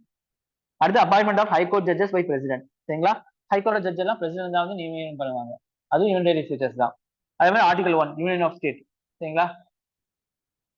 எல்லா ஸ்டேட்டும் ஒட்டுக்கா வராது. சரிங்களா? பிடிச்சாலும் பிடிக்காம ஒட்டுக்கா வந்தா நீங்க பிரிஞ்சு போக முடியாது. இதே ஃபெடரல் ஃபீச்சர் பாத்தீங்கன்னா ரிட்டன் கான்ஸ்டியூஷன். இப்போ வந்து இவங்களுக்கு பவர் இருக்கும் ஸ்டேட் கவர்மெண்ட்டுக்கு. எழுதப்பட்டிருக்கு. இதுல இந்த விஷயம் எழுதப்பட்டிருக்கு. இப்போ வந்து சென்ட்ரல் கவர்மெண்ட் என்ன செய்ய முடியாது? அந்த விஷயத்த வந்து உள்ள வர முடியாது. பாரு இந்த இதெல்லாம் எழுதப்பட்டிருக்கு. அதனால நீ எனக்கு இந்த உரிமை வந்தாகணும் அப்படின்னு சொல்லி நீ சண்டைக்கு போலாம். சரிங்களா? அதான் ரிட்டர்ன்ஸ் கான்ஸ்டியூஷன். அதோட முக்கியத்துவம். சுப்ரமேசியா கான்ஸ்டியூஷன் தான் பெருசு. அதனால சென்ட்ரல் கவர்மெண்ட் வந்து மதிக்க முடியாங்க. இல்லைன்னா ஸ்டேட் கவர்மெண்ட் மியூசிக் போயிடுவாங்க. அதே division of power 7th schedule. சரிங்களா? State list, central list, concurrent list வச்சிருப்பாங்க. அடுத்து இண்டிபெண்டன்ட் ஜுடிஷியரி. ஜுடிஷியரி வந்து சார்பா இருக்காது. தனிப்பட்ட முறையில தனி பவர் இருக்கும். அவங்க சேலரி இல்லாம அவங்க தனியா இருக்கும். அதே மாதிரி பைகமலிசம். லோக்சபா, ராஜ்யசபா. புரிஞ்சா? Most features of unitary feature reflect tilt towards central government. சரிங்களா? யூனிடரி ஃபீச்சர் எல்லாமே வந்து சென்ட்ரல் கவர்மெண்ட்டுக்கு டில்ட்டா இருக்கு. டில்ட்னா சாய்வா இருக்கு. அவங்க பக்கம் நிறைய இருக்கு அப்படின்னு சொல்றாங்க. However, Supreme Court in S R Bommai case 1994 held that federalism is a basic structure and part of Indian constitution. சரி, பொம்மாய் கேஸ்ல என்ன சொல்லிருக்காங்க? சுப்ரீம் கோர்ட் ஃபெடரலிசம் வந்து பேசிக் ஸ்ட்ரக்சர்ல ஒரு ஒரு ஒரு அமைப்பு, அதை மாத்த முடியாது அப்படின்னு சொல்லிட்டாங்க. சரிங்களா? இப்போ கன்ஸ்டியூஷன் நினைச்சாங்க, பார்லிமெண்ட் நினைச்சாங்க அப்படின்னா ஸ்டேட் கவர்மெண்ட்லாம் வந்து அனுமதி வாங்கி நிறைய விஷயங்கள் மாத்தலாம். ஆனா எதுவுமே மாத்த முடியாத விஷயம் தான் பேசிக் ஸ்ட்ரக்சர்னு சொல்லுவாங்க. நீங்க சென்ட்ரல் கவர்மெண்ட் நினைச்சா மாத்த முடியாது, ஸ்டேட் கவர்மெண்டோட கூட போனாலும் மாத்த முடியாது. அதுக்கு பேர் தான் பேசிக் ஸ்ட்ரக்சர்னு சொல்லுவாங்க. அடிப்படை அமைப்புன்னு சொல்லுவாங்க. ஓகேவா? அப்போ ஃபெடரலிசம் இந்த இது கேஸ் முக்கியம். பொம்பாய் கேஸ்ல. இல்ல பொம்பாய் கேஸ் என்ன சொல்ல வருது? கான்ஸ்டிடியூஷன் பத்தி, இல்ல ஃபெடரல் பத்தி அப்படின்னு சொல்லி 4 ஆப்ஷன் குடுத்துருவாங்க. இப்படி எல்லாம் உங்களுக்கு கொஸ்டின்ஸ் கேட்பாங்க.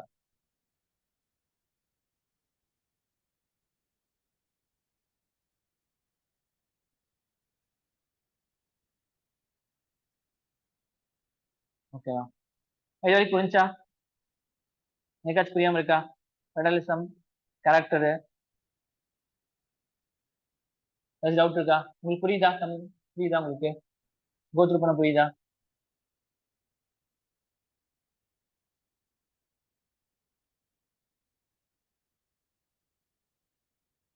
ஸோ டாக்ட்ரின்ஸ் நான் சொன்னேன்னா தத்துவம் சொல்லுவாங்க. டாக்ட்ரின்ஸ்னா தத்துவம் சொல்லுவாங்க. முக்கியமான தத்துவங்கள் எல்லாமே. சரிங்களா? Separation of powers. செப்பரேஷனா எக்ஸிகியூட்டிவ், லெஜிஸ்லேட்டிவ், ஜுடிஷியல் வந்து தனித்தனியா இருக்கும்னு சொல்றதுதான்.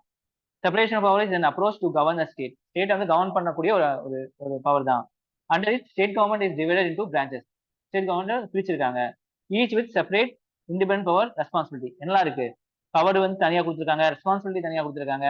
So that power of one branch not conflict. கான்ஃபிளிக்னா வந்து முட்டிக்கிறது. நீயா பெருசு நானா பெருசு, என்னோட இதுதான் அதிகம் உன்னோட இதுதான் கான்ஃபிளிக்ட்னு சொல்லுவாங்க. சரிங்களா? With those of other branches. சரிங்களா? முட்டிக்காம இருக்கிறதுக்காக உனக்கு இதுதான் உனக்கு இதுதான் உனக்கு இதுதான், இந்த கோட்டை தாண்டி நீயும் வரக்கூடாது நானும் வர மாட்டேன் அப்படின்னு சொல்லி பிரிச்சு வைக்கிறதா செப்பரேஷன் ஆஃப் பவர். சிம்பிளா ஞாபகம் வச்சுங்க. Theoretically we may say that doctrine of separation power there in India. இந்தியாவில் இருக்குன்னு சொல்லலாம் தியரட்டிக்கலா. சரிங்களா? தியரட்டிக்னா எழுத்து மூலியமா. But it is only between executive and judiciary. சரிங்களா? எக்ஸிகியூட்டிவ் ஜுடிஷியரி மட்டும் தான் நம்மளோட செப்பரேஷன் பவர் இருக்கு. ஆர்டிகல் 50ல சொல்லப்பட்டிருக்கும். சரிங்களா? ஆனா எக்ஸிகியூட்டிவ் லெஜிஸ்லேட்டருக்கும் செப்பரேஷன் ஆஃப் பவர் இல்ல. ரெண்டுமே ஒட்டுக்கதான் இருக்கு இந்தியா பொறுத்த வரைக்கும். ஞாபகம் வச்சுக்கோங்க. ஆனா அமெரிக்கா பொறுத்த வரைக்கும் மூணுமே தனித்தனியா இருக்காங்க. இந்தியா பொறுத்த வரைக்கும் தனியா இல்ல. சரிங்களா? PM is part of union executive. சரிங்களா? பிஎம்ங்கிறது வந்து எக்ஸிகியூட்டிவ்ல ஒரு பார்ட் தான். Yet PM and the Council of Ministers real executive because of the president has to act on the advice of the Council of Ministers. சரிங்களா? PM வந்து யாரு? Legislative ஒரு பகுதி தான் அவரு. சரிங்களா? சட்டமன்றத்தில் போய் சட்டத்தை ஏற்றுப்பவர்கள் தான் அவங்கலாம். ஆனா பிஎம்மும் சிஓஎம்மும் எக்ஸிகியூட்டிவ்ல ஒண்ணுதான். சரிங்களா? அதே மாதிரி பிரசிடென்ட் என்ன செய்யணும்? இவர் தான் எக்ஸிகியூட்டிவ். சீஃப் எக்ஸிகியூட்டிவ் யாரு? பிரசிடென்ட் தான். சரிங்களா? சரி, அவர் வந்து என்ன செய்யணும்? இந்த பிஎம்மும் சிஓஎம் பேசி தான் கேட்கணும். கவுன்சில் ஆஃப் மினிஸ்டர் பேசி தான் கேட்கணும். புரிஞ்சுங்களா? அதனால தான் வந்து எக்ஸிகியூட்டிவ் லெஜிஸ்லேட்டிவ் வந்து நம்ம வந்து ஒன்னோட ஒன்று பிரிஞ்சிருக்குன்னு சொல்றாங்க. இங்கே செப்பரேஷன் ஆஃப் பவர் இல்ல. சரிங்களா? பிஎம்மும் சிஓஎம்மும் சேர்ந்து தான் பிரசிடென்ட் எல்லாமே. புரிஞ்சுங்களா? The COM work capacity of both legislative and executive capacity. சரிங்களா? இந்த கவுன்சில் ஆஃப் மினிஸ்டர் என்ன செய்யறாங்க? ரெண்டு வேலை பண்றாங்க.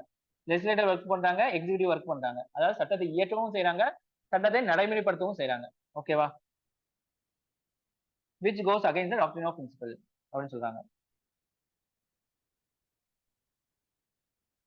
அடுத்து பாத்தீங்கன்னா கான்ஸ்டிடியூஷனல் ப்ரொவிஷன்ஸ். என்னெல்லாம் கான்ஸ்டிடியூஷன் ஆர்டிகல் 50 நான் சொன்னேன்ல, ஜுடிஷியரி எக்ஸிகியூட்டிவ் செப்பரேட்டா இருக்கணும் அப்படின்னு சொல்றதா வந்து ஆர்டிகல் 50 சொல்லப்பட்டிருக்கு. சரிங்களா? ஆர்டிகல் 121, 122ல என்ன சொல்லப்பட்டிருக்கு அப்படின்னா, judicial conduct of supreme court, high court judges cannot discuss in the parliament and senate. சரிங்களா? Supreme court, high court judges பத்தி நம்ம வந்து என்ன செய்யக்கூடாது? பார்லிமெண்ட்லயும் இங்கேயும் பேசக்கூடாது. அவங்க தீர்ப்பு பத்தி எல்லாம் பேசக்கூடாது. பேசினா என்ன என்ன பிரச்சனை வரும்? என்ன செய்வாங்க கோர்ட்ல? இப்ப சவுக்கு சங்கரம் போய் மாட்டிக்கிட்டாங்கல்ல இடையில. பூஷன் ஜெய்பூஷன் டெல்லியில முடி வந்து கோர்ட்டுக்கு ஜட்ஜோட தீர்ப்பை வந்து விமர்சிச்சதுனால ஒரு பிரச்சனை வந்துச்சுல்ல. அதுக்கு என்ன சொல்லுவாங்க? கண்டெம்ட் ஆஃப் கோர்ட்னு சொல்லுவாங்களா? ஞாபகம் இருக்கா? கண்டெம்ட் ஆஃப் கோர்ட்னு சொல்லுவாங்க. சரிங்களா? So contempt of court, contempt of parliament ரெண்டு விஷயம் இருக்கு. கண்டெம்ட் ஆஃப் கோர்ட் அப்படின்னா நீங்க ஜுடிஷியல் ஜட்ஜ் கொடுத்த இதெல்லாம் என்ன இது அப்படின்னு பப்ளிக்கா கிரிட்டிசைஸ் பண்ணீங்க அப்படின்னு சொன்னா உங்க மேல கேஸ் போட்டு உள்ள தள்ளிடுவாங்க. புரியுதா? அதுதான் இங்க சொல்லப்பட்டிருக்கு. இங்க வந்து நம்ம பேசக்கூடாது. ஆர்டிகல் 361 என்ன சொல்லுது? President governors are not answerable to the any court of the exercise of performance of their official duties. President கவர்னரும் யாருக்கும் கோர்ட்ல போய் பதில் சொல்லணும்னு அவசியம் இல்லை. சரிங்களா? எப்போ அவங்க அபிஷியல் டியூட்டியை டிஸ்சார்ஜ் பண்ணணும், அவங்க வந்து ஒரு விஷயம் பண்றாங்க அப்படின்னு சொன்னா அபிஷியலுக்காக பண்றாங்க, அவங்களோட இதுக்காக பண்றாங்க அப்படின்னா அதை பத்தி யாருக்கும் வந்து விளக்கம் தரணும்னு அவசியம் இல்லை. இப்போ நீங்க உங்க அம்மா அப்பா வீட்டுல நீங்க வெளியே எங்கேயாச்சும் போனீங்கன்னா சொல்லிட்டு போகணும்னு அவசியம் இருக்கா? நீங்க வந்து ஏன் ஃபெயில் ஆனீங்கன்னா ஃபெயில் ஆனீங்கன்னு பதில் சொல்லணும்ல வீட்டுல, ரெஸ்பான்சிபிளா பண்ண. ஆனா இவங்க அந்த மாதிரி தேவையில்லை. இவங்க என்ன செஞ்சாலுமே வந்து யாருக்கும் பதில் சொல்லணும் அவசியம் இல்லை. இதுக்கு அபிஷியல் டியூட்டிக்கு மட்டும். அது ஜுடிஷியல் ப்ரொனவுன்ஸ்மெண்ட். ஜுடிஷியல் கேஸ் பாத்தீங்கன்னா கேசவானந்த் பாரதி கேஸ் இருக்கு. Separation of power is integral part of the basics of constitution அப்படின்னு சொல்லப்பட்டிருக்கு. என்னது? கேசவானந்த பாரதி கேஸ். இதுவே கொஸ்டினா கேட்பாங்க. சரிங்களா? Indira Gandhi versus Raj Narain case 1975. இதுல என்ன சொல்லப்பட்டிருக்கு? Supreme court observed S O P was limited in India. Separation லிமிட்டா இருக்கு. ஏன் லிமிட்டடா இருக்கு? எக்ஸிக்யூட்டிவ் ஜுடிஷியரியும் ஒன்னொன்னு பிணைஞ்சிருக்கு. எக்ஸிக்யூட்டிவ் லெஜிஸ்லேட்டரும். எக்ஸிக்யூட்டிவ் ஜுடிஷியரி மட்டும் தான் தனித்தனியா இருக்காங்க. லெஜிஸ்லேட்டிவ் ஜுடிஷியரும் தனித்தனியா இருக்காங்க. புரிஞ்சுங்களா? அதுதான் இங்க சொல்லப்பட்டிருக்கு. SC register NJAC national judiciary appointment commission அதை வந்து அடிச்சு விட்டாங்க 2014.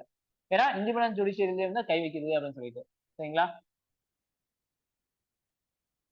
ஸோ செப்பரேஷன் ஆஃப் பவர் புரிஞ்சா உங்களுக்கு? செப்பரேஷன் ஆஃப் பவர்னா என்ன? உங்களுக்கு எக்ஸிக்யூட்டிவ் ஜுடிஷியரி லெஜிஸ்லேட்டிவ் தனித்தனியா இருக்கணும்னு சொல்றாங்க. அதுதான் செப்பரேஷன் ஆஃப் பவர். இந்தியாவை பொறுத்த வரைக்கும் அப்படி இல்லை. இந்தியாவில் யார் யார் வந்து ஒட்டுக்கா இருக்காங்க? எக்ஸிக்யூட்டிவ் லெஜிஸ்லேட்டிவ் ஒட்டுக்கா இருக்காங்க. ஜுடிஷியரி வந்து தனியா இருக்காங்க. புரிஞ்சுங்களா? எப்படி எக்ஸிக்யூட்டிவ் லெஜிஸ்லேட்டிவ் ஒட்டுக்கா இருக்காங்க? யார் மூலியமா? பிஎம் மூலியமா. PM council of minister president. இவங்கெல்லாம் வந்து எக்ஸிக்யூட்டிவ் லெஜிஸ்லேட்டிவும் பண்ணாங்க, எக்ஸிக்யூட்டிவும் பண்றாங்க. புரியுதுங்களா? ஸோ இதுதான் அவ்வளவு மேட்ரு. இதோட கேஸ் எல்லாம் பார்த்து வச்சுக்கணும். ஸோ சிம்பிளா என்ன சொல்ல வராங்க? இப்போ டாபிக் படிச்சு முடிச்சிட்டோம் அப்படின்னா மைண்ட்ல ஓகே இது என்ன சொல்ல வராங்கிறது கொஞ்சமாச்சும் நமக்கு வழங்கி இருக்கும். அப்பதான் வந்து அந்த டாபிக்கு மண்டையில ஏறி இருக்குன்னு அர்த்தம். ஸோ அப்பதான் அடுத்த டாபிக் போகணும். புரிஞ்சுங்களா? இப்போ நியூஸ் பேப்பர்லாம் பார்த்தோம் அப்படின்னா ஒரு பேராகிராஃப் படிச்சு முடிச்சோன்னா இன்னொரு பேராகிராஃப் என்ன பேசுறாங்கன்னு தெரியாது. ஏன்னா லாங்குவேஜ் அந்த மாதிரி டிஃபிகல்டிஸா இருக்கும். அந்த மாதிரி நம்ம சப்ஜெக்ட்ல போகக்கூடாது. புரியுதா?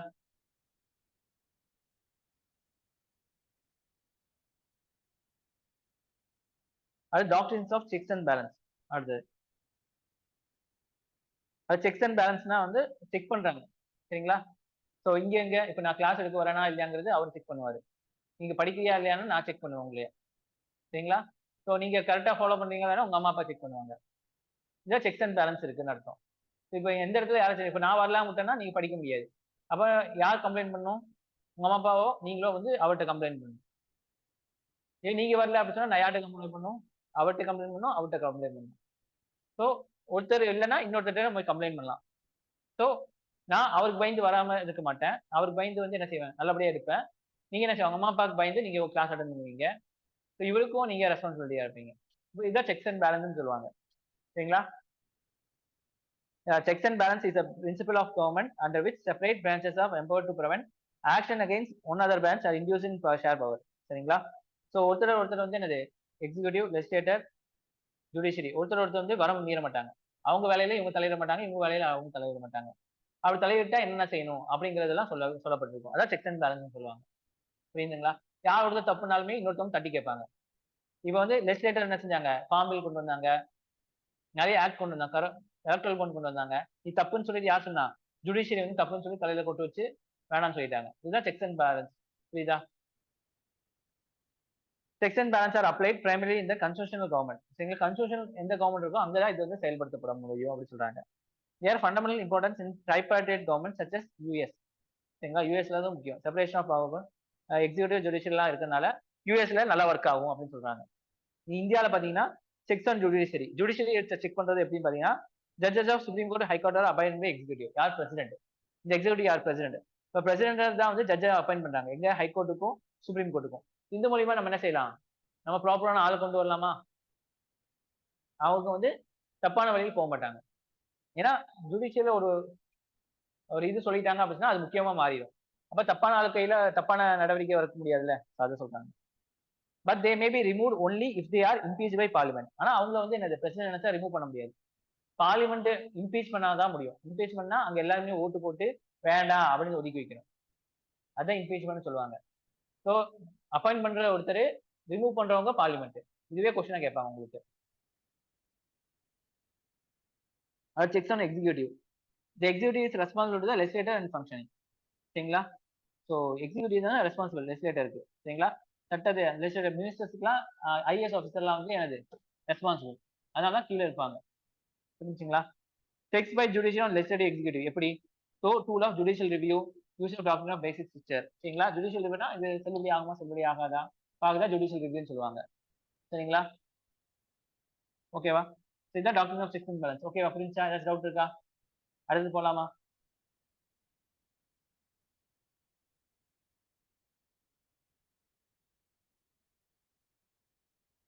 ஸோ டாக்டரின் ஆஃப் பேசிக் ஸ்ட்ரக்சர், இது வந்து ஜுடிஷியல் இன்னோவேஷன் சொல்றாங்க. ஜுடிஷியல் இன்னோவேஷனா நம்மளா உருவாக்குனது தான். யார் ஜுடிஷியல்னா அப்படின்னா ஜுடிஷியரி அவங்க உருவாக்குனது தான். That was propounded in Kesavananda Bharati case. இந்த கேஸ்ல தான் சொல்லப்பட்டிருக்கு. எப்போ 24th April 1973 சொல்லப்பட்டிருக்கு. புரிஞ்சுங்களா? Through this judiciary put a limitation வந்து அமெண்டிங் பவர். இது மூலியமா என்னது அமெண்டிங் பவர்னா அப்படின்னா சட்டத்தை மாற்றுதல்.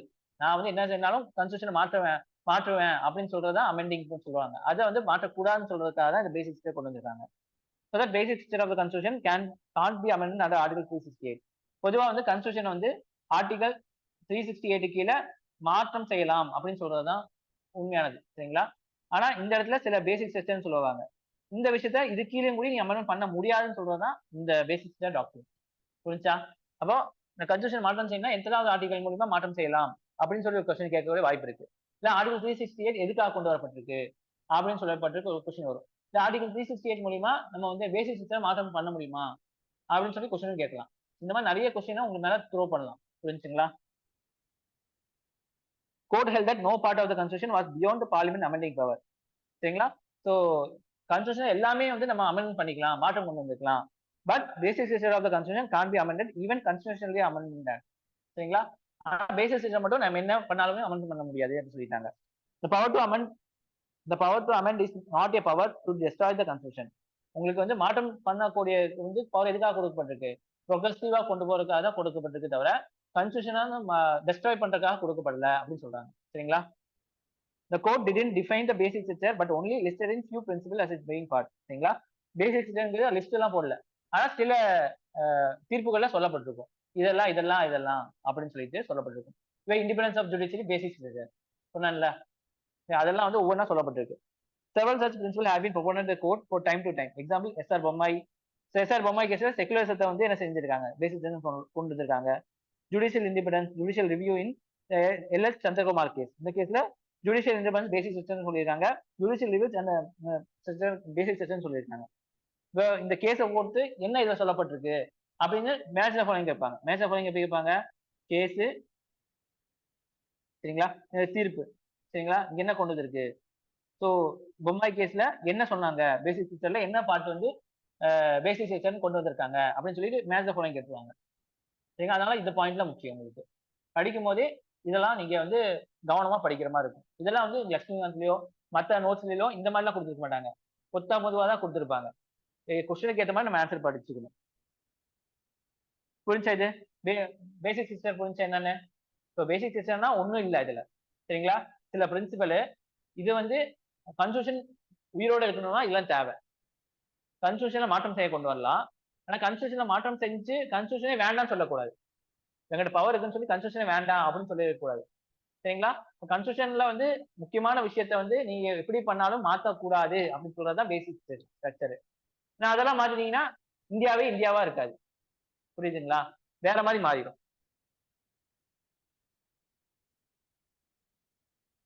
பாருங்க, அடுத்தது வந்து உங்களுக்கு மெஜாரிட்டி மைனாரிட்டி நிறைய விஷயம் இருக்கு.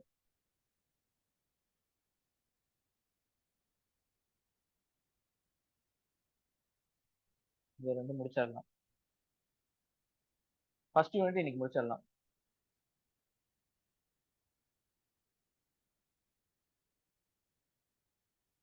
ஸோ மெஜாரிட்டி என்னன்னு பாத்தீங்கன்னா, it is a functional instrument used in parliament to carry out several business like amendment. சரிங்களா? மெஜாரிட்டினா 5 பேர் இருக்காங்க அப்படின்னா மெஜாரிட்டி என்ன? 3 பேர். புரியுதா? இந்த 3 பேர் ஓட்டு போட்டாதான் சில விஷயம் நடக்கும். சரிங்களா? ஆக்ட் பாஸ் பண்ணா 3 பேர் ஓட்டு போட்டாதான் நடக்கும். அதான் வந்து மெஜாரிட்டின்னு சொல்லுவாங்க. புரிஞ்சுங்களா? Like amendment to the constitution, appointment and removal office of working of the parliament. சரிங்களா? சிம்பிள் மெஜாரிட்டி அப்படின்னா which request not less than 50% of present and voting. சரிங்களா? இப்போ 50 பேர் இருக்காங்க அப்படின்னா 50% அப்படின்னா 25. 25 பேர் வந்து பிரசன்ட் ஆயிருக்கணும், ஓட்டும் பண்ணிடணும். அப்பதான் வந்து அந்த விஷயமே நடக்கும். சரிங்களா? அதுதான் எதுக்காக இந்த சிம்பிள் மெஜாரிட்டி எதுக்காக யூஸ் பண்ணப்பட்டிருக்கு? Passage of ordinary bill and finance bill. சரிங்களா? ஸோ ஆர்டினரி பில்லுக்கும் ஃபினான்ஸ் பில்லுக்கும் பாஸ் பண்றதுக்காக. சரிங்களா? Simple majority. Passage of adjournment. Adjournment ஆனது ஒரு அவையை ஒத்தி வைக்கிறது மாதிரி சொல்லுவாங்களா? அட்ஜார்ன்மெண்ட் சொல்லுவாங்க அதுக்கு பேர். அது election of speaker and deputy speaker, இதுக்கெல்லாம் சிம்பிள் மெஜாரிட்டி. அப்படின்னா என்ன அர்த்தம்? 50 பேர் இருக்காங்க அப்படின்னா 25 பேர் வந்து ஓட்டு பண்ணிருக்கணும். புரிஞ்சுங்களா? 25 பேர் எத்தனை பேர் யாருக்கு யாருக்கு அது வேற கணக்கு. ஆக மொத்தத்துல 25 பேராச்சும் அங்க வந்திருக்கணும். அதுதான் இது. Approval of president rule and financial rule, censure motion, சரிங்களா? Resolution pass by the house of the parliament for discontinuation of national emergency. National emergency தேவையில்லை, டிஸ்கன்டினியூட் பண்றதுக்காக. Ratification of constitution by state legislature, சரிங்களா? ரேட்டிபிகேஷனா வந்து sign பண்றது உங்களுக்கு. So simple majority, இதுவே கொஸ்டினை கேட்பாங்க. சிம்பிள் மெஜாரிட்டி எதுக்கெல்லாம் யூஸ் ஆகுது அப்படின்னு சொல்லி கொஸ்டினை கேட்பாங்க. அடுத்து அப்சல்யூட் மெஜாரிட்டி. அப்சல்யூட்னா முழுமையான தேவை. This mean not less than 50% of strength of the house without subtracting. இப்போ வந்து இங்க சிம்பிள் மெஜாரிட்டினா 100 பேர்ல 50 பேர் கலந்துருந்தா போதும், மிச்சம் 50 பேர் ஆப்ஷன் ஓகே தான், சரிங்களா? ஆனா இங்க அப்படிலாம் இல்ல, சரிங்களா? இங்க வந்து கண்டிப்பா எல்லாம் பிரசன்ட் ஆயிருக்கும், 50 பேரும் பிரசன்ட் ஆயிருக்கும் உங்களுக்கு. Not less than 50% of total strength of the house, சரிங்களா?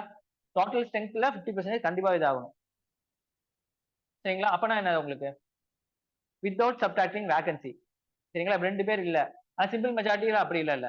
இப்போ வந்து 100 பேர் அப்படின்னு சொன்னா இல்ல 50 பேர்னா 50 பேர் 2 பேர் வரலாம்னாலும் 48ல ஃபுல்லா இருக்கணும் உங்களுக்கு. ஆனா இங்க அப்படிலாம் இல்ல, இங்க ஃபுல்லாவே எல்லாமே இருக்கணும், சரிங்களா? 50%. Not used alone, it is used with other majority.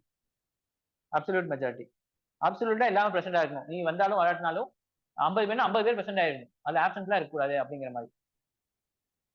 Effective majority பார்த்தீங்கன்னா this mean not less than 50% of total of the houses excluding vacancy. இங்க வந்து எக்ஸ்க்ளூடிங் அப்படின்னு சொன்னா யார் வரல அப்படின்னு சொன்னா அவங்கள விட்டுடலாம், விட்டது போக 50% இருக்கணும்னு சொல்றாங்க, சரிங்களா? யூசர் இதை எதுக்காக யூஸ் பண்றாங்க அப்படின்னு சொன்னா need of removal of speaker, deputy speaker, vice chairman, இதெல்லாம் எஃபெக்டிவ் மெஜாரிட்டி. இதுவும் கொஸ்டினா கேட்பாங்க உங்களுக்கு, எஃபெக்டிவ் மெஜாரிட்டி எப்போ யூஸ் பண்றாங்க அப்படின்னு சொல்லிட்டு. அது ஸ்பெஷல் மெஜாரிட்டி, சரிங்களா?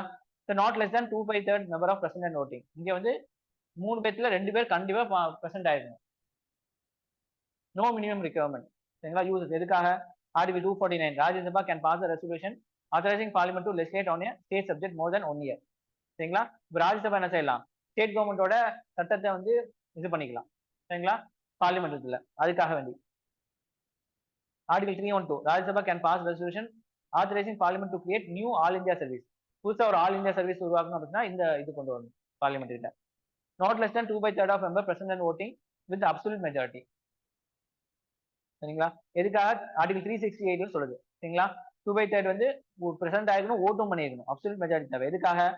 ரிமூவல் ஆஃப் ஜட்ஜஸ், இவங்களாம் வந்து supreme court, high court, cake இவங்க எல்லாத்தையும் ரிமூவ் பண்றது, அதே அப்ரூவல் பண்ணணும் நேஷனல் எமர்ஜென்சி கன்டினியூ பண்றதுக்காக வேண்டி. ஆர்டிகல் 168 ஸ்டேட் அசம்பிளி வந்து இது பண்றதுக்காக, கிரியேட் பண்றதுக்காக இல்ல அபாலிஷ் பண்றதுக்காக. 2/3 of total strength of house, impeachment of president, இதுக்கெல்லாம் வந்து இது பண்ண தேவைப்படுது. அடுத்து fourth constitutional amendment recommends consent of 50% of state. 50% state வேணும் எல்லாமே. இவங்களோட 50% ஸ்டேட்டோட ஒத்துழைப்பு இருந்தால் மட்டும் தான் இந்த பில் பாஸ் ஆகும். ஜிஎஸ்டி எல்லாமே அந்த மாதிரி தான் பாஸ் ஆயிருக்கு. On a matter of distribution of executive legislative power of central state, central ஸ்டேட்டோட பவர் வந்து இது பண்றதுக்காக வேண்டி.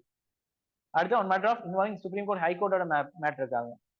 7th ஷெட்யூல வந்து மாற்றம் பண்ணினாலும் இந்த இது பண்ணணும், எல்லா ஸ்டேட்டோட இதுவும் தேவை.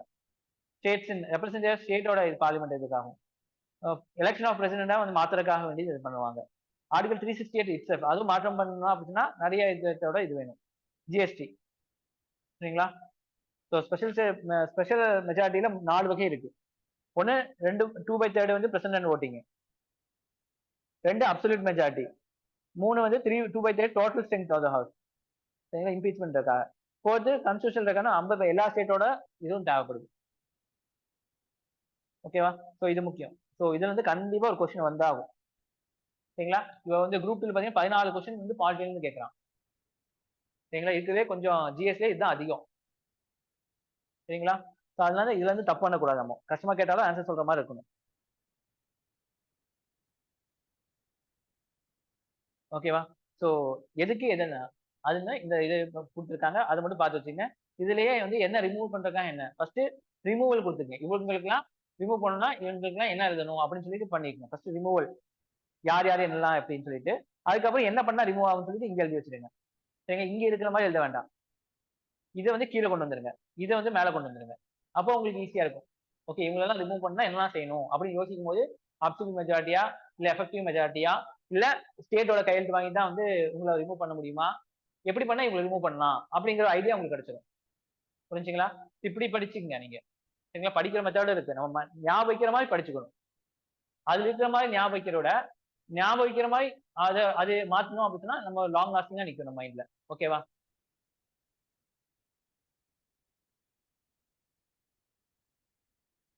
அடுத்து பொலிட்டிக்கல் தியரிஸ். இதை மட்டும் பார்த்துலாம். ஸோ லிபர்ட்டி அப்படின்னு சொன்னா சுதந்திரம் அப்படின்னு அர்த்தமா? It is the absence of constraint. கன்ஸ்டைன்னா தடை. And facilitation ability to people to choose, believe and act their potential. உங்க இஷ்டத்துக்கு நீங்க செயல்படுத்தப்படலாம். உங்களை யாரும் கையை பிடிச்சு இழுக்க மாட்டாங்க, தடுக்க மாட்டாங்க. அதுக்கு பேர் தான் லிபர்ட்டி. சரிங்களா? Absence of restraint. சரிங்களா? ஆப்சன்ஸ் ஆஃப் கன்ஸ்டைன் சொல்லுவாங்க. It is an external construct. வெளியில இருந்து தடுக்கிற மாதிரி. It is the personal freedom that granted to people by external authority. சரிங்களா? இப்போ உங்க வீட்ல இருந்து உங்க அம்மா அப்பா வெளியே விட அனுமதிச்சிட்டாங்க, இதுதான் உங்க லிபர்ட்டி. அம்மா அப்பா தடுத்திருந்தாங்க அப்படின்னா நீங்க லிபர்ட்டி இல்லைன்னு அர்த்தம். புரிஞ்சுங்களா? இப்போ உங்க அம்மா அப்பா இருந்தே உங்களை வந்து அனுமதிக்கிறதா லிபர்ட்டி. உங்க அப்பா இல்லாம நீங்க வெளியே போறது லிபர்ட்டி இல்ல. உங்க மேல ஒருத்தவங்க இருக்காங்க, அவங்க உங்களை அனுமதிக்கிறாங்க அப்படின்னு சொன்னாதான் அது லிபர்ட்டி. மேல யாருமே இல்லைன்னா அது லிபர்ட்டியா சொல்ல முடியாது. புரியுதா? அதான் இங்க சொல்றாங்க. இது வந்து வெளியில இருந்து ஒருத்தவங்க கொடுக்கறதா லிபர்ட்டின்னு சொல்றாங்க. Example, liberty of thought, expression, belief, faith, expression, worship in India. இது எங்க இருக்கு? இந்த பேராகிராஃப் எங்கேயோ பார்த்திருப்பீங்க. எங்க இருக்கு? பிரியாம்பல் இருக்கு. சரிங்களா? இதுதான் முக்கியம். இது அப்படியே கொடுத்துட்டு இது எங்க இருக்குன்னு கேட்டுருவாங்க கொஸ்டின். கனெக்ட் பண்ணிக்கணும். இங்கேயோ இதெல்லாம் பார்த்திருக்கோம் அப்படின்னு கனெக்ட் பண்ணிட்டே இருக்கணும்.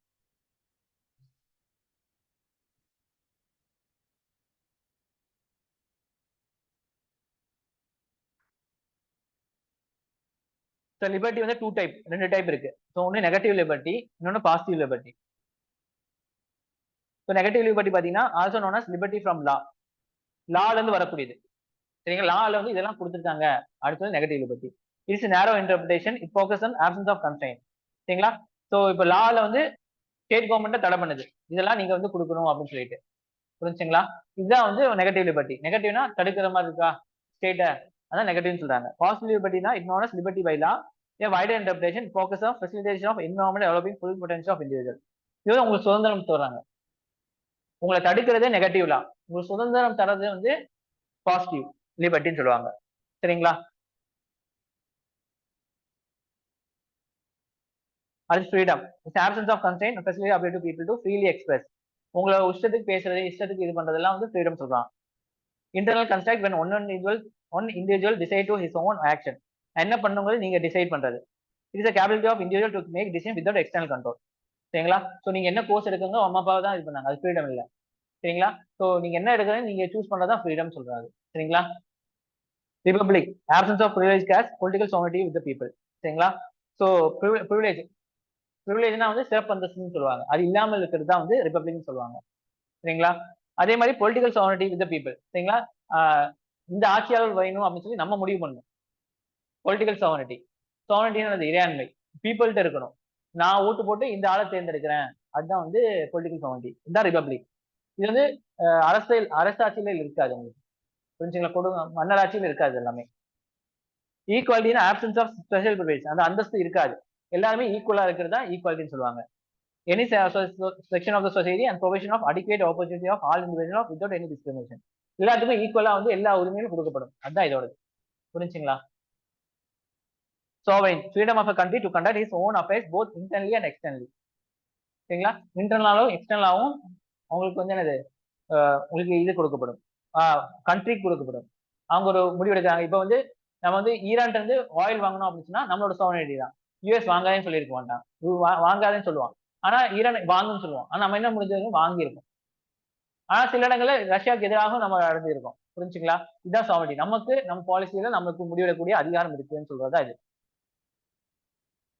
அடுத்து டெமோக்ராட்டிக் சோசியலிசம் அப்படின்னா என்னன்னா faith in public and private sectors coexistence. சரிங்களா? ஸோ இங்க வந்து சைனீஸ் கவர்மெண்ட் எல்லாம் பாத்தீங்கன்னா உங்களுக்கு வந்து பிரைவேட் கம்பெனியே இருக்காது, எல்லாம் கவர்மெண்டே எடுத்து நடத்துவோம். புரிஞ்சுங்களா? ஆனா இங்க பாத்தீங்க அப்படின்னு சொன்னா பிரைவேட் இருக்கும், பப்ளிக்கும் இருக்கும். சரிங்களா? பப்ளிக் கவர்மெண்ட் என்ன செய்யும்? இந்த மாதிரி அரிசி கொடுக்கறது, இந்த மாதிரி ரயில்வே இதெல்லாம் வந்து பிரைவேட் கவர்மெண்ட்டுக்கு வச்சுக்குவாங்க. பிரைவேட் காரங்க அப்படி சொன்னா இது பண்ண முடியும். இப்போ நீங்களே நினைச்சு பாருங்க, ஒரு ஊர்ல வந்து ஒருத்தன் மட்டும் தான் இருக்கான். இப்போ கவர்மெண்ட் பஸ் பிரைவேட் பஸ் அவனுக்காக ஓடுமா? ஓடாது. எங்க நிறைய பேர் இருக்காங்களோ அவங்களுக்காக மட்டும் தான் பிரைவேட் பஸ் ஓடும். புரிஞ்சுங்களா? இதே கவர்மெண்ட் பஸ்னா அந்த ஒருத்தனுக்காக ஓடும்ல. அதுதான் இந்த இடத்துல டெமோக்ராட்டிக் சோசியல்னா வந்து பப்ளிக் இருக்கும் பிரைவேட் இருக்கும்னு சொல்லுவாங்க. செக்குலர்னா எம்மதம் எல்லா மதங்களும் இருக்கிற மாதிரி பாசிட்டிவ் செக்குலரிசம். டெமோக்ராட்டிக் அப்படின்னா position of the supreme power by people. பீப்புள்கிட்ட வந்து சுப்ரீம் பவர் இருக்குது அப்படின்னு அர்த்தம். பார்லிமெண்ட் டெமோக்ரஸி அப்படின்னா arrangement of the government where executive is responsible to the legislature. சரிங்களா? எக்ஸிகூட்டிவ் வந்து லெஜிஸ்லேட்டரோட ரெஸ்பான்சிபிள். இவன் என்ன செஞ்சாலும் இவன்கிட்ட வந்து சொல்லணும். இவன் தப்பு செஞ்சா இவன் தூக்கலாம். அந்த மாதிரி. ஃபெமினிஸ்ட் உங்களுக்கு தெரியும். சரிங்களா? Feminist are those men and women who believe many inequalities we see in society. Men and women are neither natural or necessary can be altered, though both women and can lead a free equal life. சரிங்களா? So இயற்கையாகவே ரெண்டு பேரும் ஈக்குவலா இருக்காங்க. ரெண்டு பேருக்கு வந்து ஈக்குவலா தான் எல்லாமே இருக்கு அப்படின்னு நம்புறதுதான் வந்து ஃபெமினிஸ்ட்னு சொல்லுவாங்க. சரிங்களா? சமுதாயம் தான் அவங்கள வந்து பிரிச்சு வச்சிருக்கு அப்படின்னு சொல்றதுதான் ஃபெமினிஸ்ட். சோஷியல் ஜஸ்டிஸ் அப்படின்னு சொன்னா right these legal social ethical principle of freedom entitled, that is rights of fundamental allowed people, old people, some legal society. Rights தான் உங்களுக்கு தனிப்பட்ட முறையில் உரிமை அது கொடுக்கறதா இது. அவ்வளவுதான். இன்னைக்கு இது போகுது. ஏதாவது டவுட் இருக்கா இதுல? சோஷியல் ஜஸ்டிஸ் அப்படின்னு சொன்னா உங்களுக்கு என்னது? உங்களுக்கு வந்து நிறைய விஷயங்களை வந்து உங்களுக்கு ஜஸ்டிஸ் கொடுப்பாங்க. எங்க எப்போ உங்களுக்கு எல்லா இது உங்களுக்கு சோசியலாகவும் சரி எக்கனாமிக்கா இருந்தாலும் சரி எல்லாருமே வந்து உங்களுக்கு வந்து ஈக்குவலான உரிமை கொடுக்கப்படும். சரிங்களா? பணக்கார ஏழை இல்லாம ஏழைகளுக்கும் அதுல இருந்து உரிமை கொடுக்கப்படும். புரிஞ்சுங்களா? இப்போ ரேஷன் கடையில அரிசி எல்லாம் கொடுக்கறது ஏழைனால வாங்க முடியாதுல்ல, அதனால கொடுக்குறாங்க. அதே மாதிரி வந்து மெடிசின்ஸும் வந்து ஜன் ஔஷாதின்னு சொல்லுவாங்க. கவர்மெண்டோட மெடிசின்ஸ், கவர்மெண்ட் ஹாஸ்பிட்டல், இதெல்லாம் வந்து எக்கனாமிக் சோஷியல் ஜஸ்டிஸை கொடுக்கறது தான் அப்படின்னு சொல்றாங்க. ஏதாச்சும் டவுட்டுமா? ஓகேவா? மற்றவங்களுக்கு புரிஞ்ச ஏதாச்சும் டவுட் இருந்தா நீங்க கேட்கலாம். புரியுதா? ஏதாச்சும் ஃபீட்பேக் இருந்தா சொல்லுங்க, அதுக்கு ஏற்ற மாதிரி மாத்திக்கலாம். இப்போ என்னோட இதுல நான் எடுத்துட்டேன், ஏதாச்சும் மாற்றம் பண்ணணும் அப்படின்னு சொன்னா அதுக்கு ஏற்ற மாதிரி மாற்றம் பண்ணிக்கலாம். புரிச்சுங்களா? இந்த கண்டென்ட் ஓகேவா உங்களுக்கு? கொஞ்சம் கலர்ஃபுல்லா இருக்கு. ஏன்னா இது வேற மாதிரி வெறும் பாயிண்ட் வைஸா வச்சிருந்தா போர் அடிக்கும். இதுங்கிறது கொஞ்சம் வந்து கலர்ஃபுல்லா இருந்தாலும் உங்களுக்கு பார்க்கவும் முடியும். அதே மாதிரி உங்களுக்கு பிபிடி இருந்துச்சு, கையில லேப்டாப் வச்சிருந்தீங்கன்னா அதுலயும் படிக்கலாம். இல்ல ஜெராக்ஸ் எடுத்தாலும் கூட நீங்க எடுத்து படிக்கிறதுக்கு ஈஸியா இருக்கும். அதனாலதான் இந்த மாதிரி இதுல கொடுத்துருக்கு உங்களுக்கு. இல்ல இல்ல, பெரிய பெரிய அகாடமிஸோட பிடிஎஃப் மோனா வந்து இதுவே பெட்டரா தான் இருக்கும் உங்களுக்கு. ஓகேவா? ஸோ நீங்க புக்ஸும் படிச்சுக்கலாம். இது பேசிக் உங்களுக்கு. புக்ஸ் எடுத்து படிக்கும்போது இன்னும் கொஞ்சம் உங்களுக்கு ஈஸியா இருக்கும் உங்களுக்கு. ஓகேவா? ஸோ முடிஞ்ச அளவுக்கு நான் பிபிடி தான் ஓரளவு கவர் ஆயிருக்கு. புக்ஸ்ல வந்து சில விஷயம் கவர் ஆகும், அது வந்து பாத்துங்க குவாலிட்டி புக்ஸ். ஸோ இப்போ என்ன, இப்போ ஒரு லெசன் முடிச்சிருக்கோமா? இன்னொரு லெசன் முடிச்சிருக்கோம். இது 14 மார்க் இருக்கிறான், மெயின்ஸ்லயும் 60 மார்க் இருக்கு, அதனாலதான். ஸோ ஃபர்ஸ்ட் லெசன் முடிச்சிருக்கோமா? சரிங்களா? மொத்தம் எவ்வளவு இருக்கு உங்களுக்கு? 32 இருக்கு. 1 மந்த் மட்டுமே வந்து குவாலிட்டி முடிக்கிற மாதிரி இருக்கும். ஏன்னா பிலிம்ஸ் கம் மெயின்ஸ் நான் வந்து நடத்துறோம். காலையில செஷன் குவாலிட்டி வச்சுக்கலாம், மத்தியான செஷன் வந்து மாடர்ன் இந்தியா வச்சுக்கலாமா? அதே மாதிரி இருக்கும். ஓகேவா? Modern India.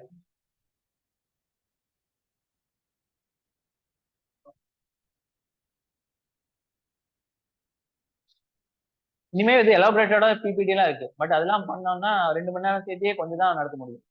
புரிஞ்சுங்களா? ஸோ என்னோட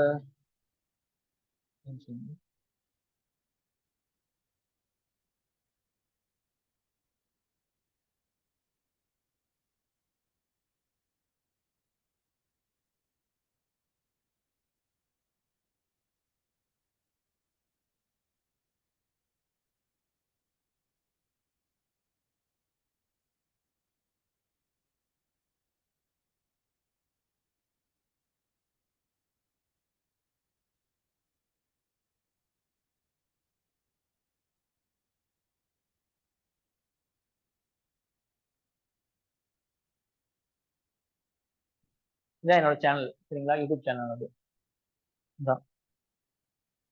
ஸோ இங்க வந்து நான் கிளாஸ் எடுத்துருக்கேன். சரிங்களா? இங்க பிளேலிஸ்ட்ல வந்தீங்க அப்படின்னு சொன்னா Indian economy, geography, modern India, medieval India, தனித்தனியா எடுத்திருப்பேன் உங்களுக்கு. How to prepare for UPSC TNPSC exams polity பார்த்தீங்கன்னா தனி பிளேலிஸ்ட் இருக்கும் உங்களுக்கு. புரிஞ்சுங்களா? இதெல்லாம் ஒண்ணுமே வந்து 1.5 மணி நேரம் 2 மணி நேரம் இருக்கும் உங்களுக்கு. புரிஞ்சுங்களா? ஆனா கம்ப்ளீட்டா எடுத்துருப்பேன் நான். இங்கிலீஷ் ரிப்பீட் இருக்கும், தமிழ்ல எக்ஸ்பிளைன் பண்ணியிருப்பேன். இதை இங்க நடத்த முடியாது, ஏன்னா நமக்கு டைம் கம்மியா இருக்கனால நடத்த முடியாது. புரிஞ்சுங்களா? ஸோ இது வந்து நீங்க சப்ஸ்கிரைப் பண்ணிட்டு நீங்க கூட யூஸ் பண்ணிக்கலாம், வீட்டுக்கு போயிட்டு யூஸ் பண்ணிக்கலாம். இந்த ஏன்ஷியன்ட் இந்தியாவில் டிஎன்பிஎஸ்சி குரூப் ஒனுக்கு அந்த மாதிரியும் யூபிஎஸ்சி அந்த மாதிரி எடுத்துக்குவாங்க. மாடர்ன் ஹிஸ்ட்ரி தான் சொன்னேன், 2 வருஷம் 3 வருஷம் எடுக்கிறதுனால கண்டென்ட் இருக்கு. மெதுவா கொஞ்சமா டீச் பண்ணி ப்ராப்பரா முடிக்கிற மாதிரி. அதான்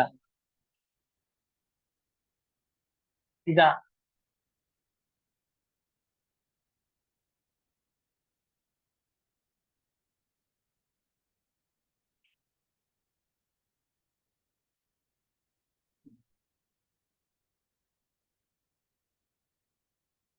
இது வந்து மெயின்ஸுக்கு உங்களுக்கு இருக்குல்ல குவாலிட்டி.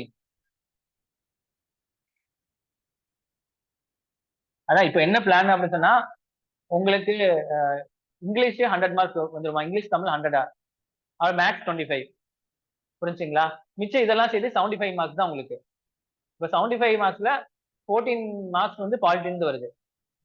அப்போ ஒரு 3 சப்ஜெக்ட் மட்டும் தான் நம்ம நடத்துவோம். மிச்ச சப்ஜெக்ட்லாம் வந்து மார்க் 5 மார்க் 6 மார்க்காக நம்ம கிளாஸ் நடத்த முடியாது. கிளாஸ் நடத்தலாம், பிரச்சனையா டைம் இல்லை நம்மள்ட்ட. புரிஞ்சுங்களா? ஆனா கண்டென்ட் அதிகமா இருக்கும். புரிஞ்சுங்களா? ஸோ இப்போ கரண்ட் அஃபேர்ஸ் 11 மார்க் கேட்கறான், ஆனா அது நடத்த முடியுமா? நடத்த முடியாது, கண்டென்ட் அதிகமா இருக்கும். அப்புறம் வந்து ஏன்ஷியன்ட் மிடிவல் கண்டென்ட் அதிகமா இருக்கு, அது பின்னாடி தான் பார்க்க முடியும். இப்போ மார்க்ஸ் வந்து எதுல அதிகமா இருக்கோ அது வந்து எலாபரேட்டா முடிச்சிட்டோம் அப்படின்னா மெயின்ஸுக்கும் உங்களுக்கு முடிஞ்சிடும். மெயின்ஸுக்கு 60 மார்க் உங்களுக்கு. இப்போ பிலிம்ஸ் மட்டுமே நான் ஃபோக்கஸ் பண்ணி நடந்தோம், மெயின்ஸுக்கும் ஃபோக்கஸ் பண்ணணும்ல, மெயின்ஸுக்கு உங்களுக்கு ஈஸி ஆயிடும். ஆனா மெயின்ஸ் பாயிண்ட் ஆஃப் வியூல நடத்தாம தான் உங்களுக்கு வந்து பிலிம்ஸ்ல ஆன்சர் பண்ண முடியும். ஏன்னா குரூப் 2 வந்து டிகிரி முடிச்சவங்களுக்கு. அப்போ அந்த மாதிரி கொஸ்டின் கேட்டா நம்ம என்ன செய்யறது? இப்போ வந்து குரூப் 4 விடுங்க, இப்போ குரூப் 2ல குரூப் 1 கொஸ்டின் பேப்பர் எடுத்து பார்த்தீங்கன்னா அசஸ்மெண்ட் ரீசனிங் சொல்லி ஒரு கொஸ்டின் வரும். அந்த மாதிரி கேட்டாங்கன்னா என்ன செய்யறது? அப்போ கான்செப்டுவலா இருந்தா மட்டும் தான் அந்த கொஸ்டின்ஸ் எல்லாம் வந்து பிலிம்ஸ்லயே நம்ம போட முடியும். இப்போ 14 மார்க் வந்து நம்ம பிலிம்ஸ் மெயின்ஸ் படிச்சா மட்டும் தான் போட முடியும். அதான் முடிக்கிறது பிரச்சனை இல்லை இப்போ, ஆனா மார்க் வாங்கணும்ல. கிளாஸ் நடத்துறது நீங்க தனியா ஓன் ரீட் பண்ணாலும் கூட முடிச்சிடலாம் சிலபஸ், ஆனா மார்க் வாங்கணும்ல. அதுதான் நீங்க மேட்ரு. 14 மார்க் நம்ம நடத்தணும் அப்படின்னா கண்டிப்பா 10 மார்க் வாங்குவீங்க அப்படின்னு சொன்னா அதுல ஒரு இது இருக்கலாம். ஏன்னா எப்படியும் வந்து நீங்க லாங்குவேஜ்ல படிச்சாலே உங்களுக்கு மார்க் வந்துடும், 80 மார்க் 90 மார்க் வந்துடும். இப்ப மேக்ஸ் நம்ம நடத்த போறோம் நெக்ஸ்ட் மந்த்ல மேக்ஸ் நடத்த போறோம், அதுல 20 மார்க் வந்துடும் உங்களுக்கு. 120 மார்க் கையில இருக்கு, மிச்சம் 30 மார்க் வந்து தான் நம்ம படிக்க போறோம், 30 மார்க் தான் நம்ம கிளாஸ் எடுக்க போறோம். அப்ப அதுல 10 மார்க்ங்கிறது இம்பார்ட்டன்டான விஷயம் தானே உங்களுக்கு. இதுல வந்து யார் வந்து மார்க் வாங்குறோம் அவங்க தான் கட் ஆஃப் வந்து கிராஸ் பண்ணுவாங்க. கொஸ்டின் பேப்பர் டஃப் ஆயிடுச்சு என்ன செய்யறது? அந்த 150 கட் ஆஃப் வந்து யார் நெருங்காங்களோ அவங்க மட்டும் தான் மெயின்ஸ் போக முடியும். நான் முடிஞ்சாலும் கொஞ்சம் ஸ்பீடா நடத்த பாக்குறேன் நானு. இப்ப ஆரம்பத்துல தான் கொஞ்சம் கான்செப்ட் இருக்கு, மிச்சதெல்லாம் உங்களுக்கு பாத்தீங்கன்னா உங்களுக்கு இதா தான் இருக்கும் உங்களுக்கு. இங்க பாருங்க பாருங்க, இதெல்லாம் உங்களுக்கு அவ்வளவுதான் இருக்கும். இதே அவ்வளவுதான், ஃபுல்லா படமா தான் இருக்கும் உங்களுக்கு. புரிஞ்சா? டக் டக்குன்னு போயிடலாம், ஃபேக்டா தான் இருக்கும் உங்களுக்கு. இதுவே வந்து பிலிம்ஸ் மாடல் தான், அதாவது கன்சைன்ஸ் பண்ணி தான் கொடுத்துருக்காங்க இதுவே உங்களுக்கு. இனிமே இதுவே எலாபரேட்டர் இருக்கு, அது நான் நடத்தல நான். புரிஞ்சுங்களா? போக போக நம்ம வந்து இது பண்ணிக்கலாம். பட் இந்த பாயிண்ட்ஸ் தான் முக்கியம், பிலிம்ஸுக்கும் சரி மெயின்ஸுக்கும் சரி முக்கியம். பிலிம்ஸ் மட்டுமே நம்ம படிக்க முடியாதுல்ல. இல்ல பிலிம்ஸ் மட்டுமே படிக்கிற மாதிரி வேற மாதிரி நடத்தலாம், பட் வந்து அது நடத்தி பிரயோஜனம் இல்லாத மாதிரி இருக்கும். ஏன்னா மார்க்ஸ் வாங்க, ஏன்னா 2 மந்த்ஸ்ங்கிறது கொஞ்சம் பிலிம்ஸ் மெயின்ஸ் கண்டினியூ பண்ணா மெயின்ஸ் உங்களுக்கு ஈஸியா இருக்கும். அடுத்த 6 மாசத்துக்கு உங்க 3 மாசத்துல எக்ஸாம் வந்துடும். முதல்ல ரிசல்ட் கொண்டு வரணும், அதுதான் நம்மளோட மெயினான மோட்டிவ்.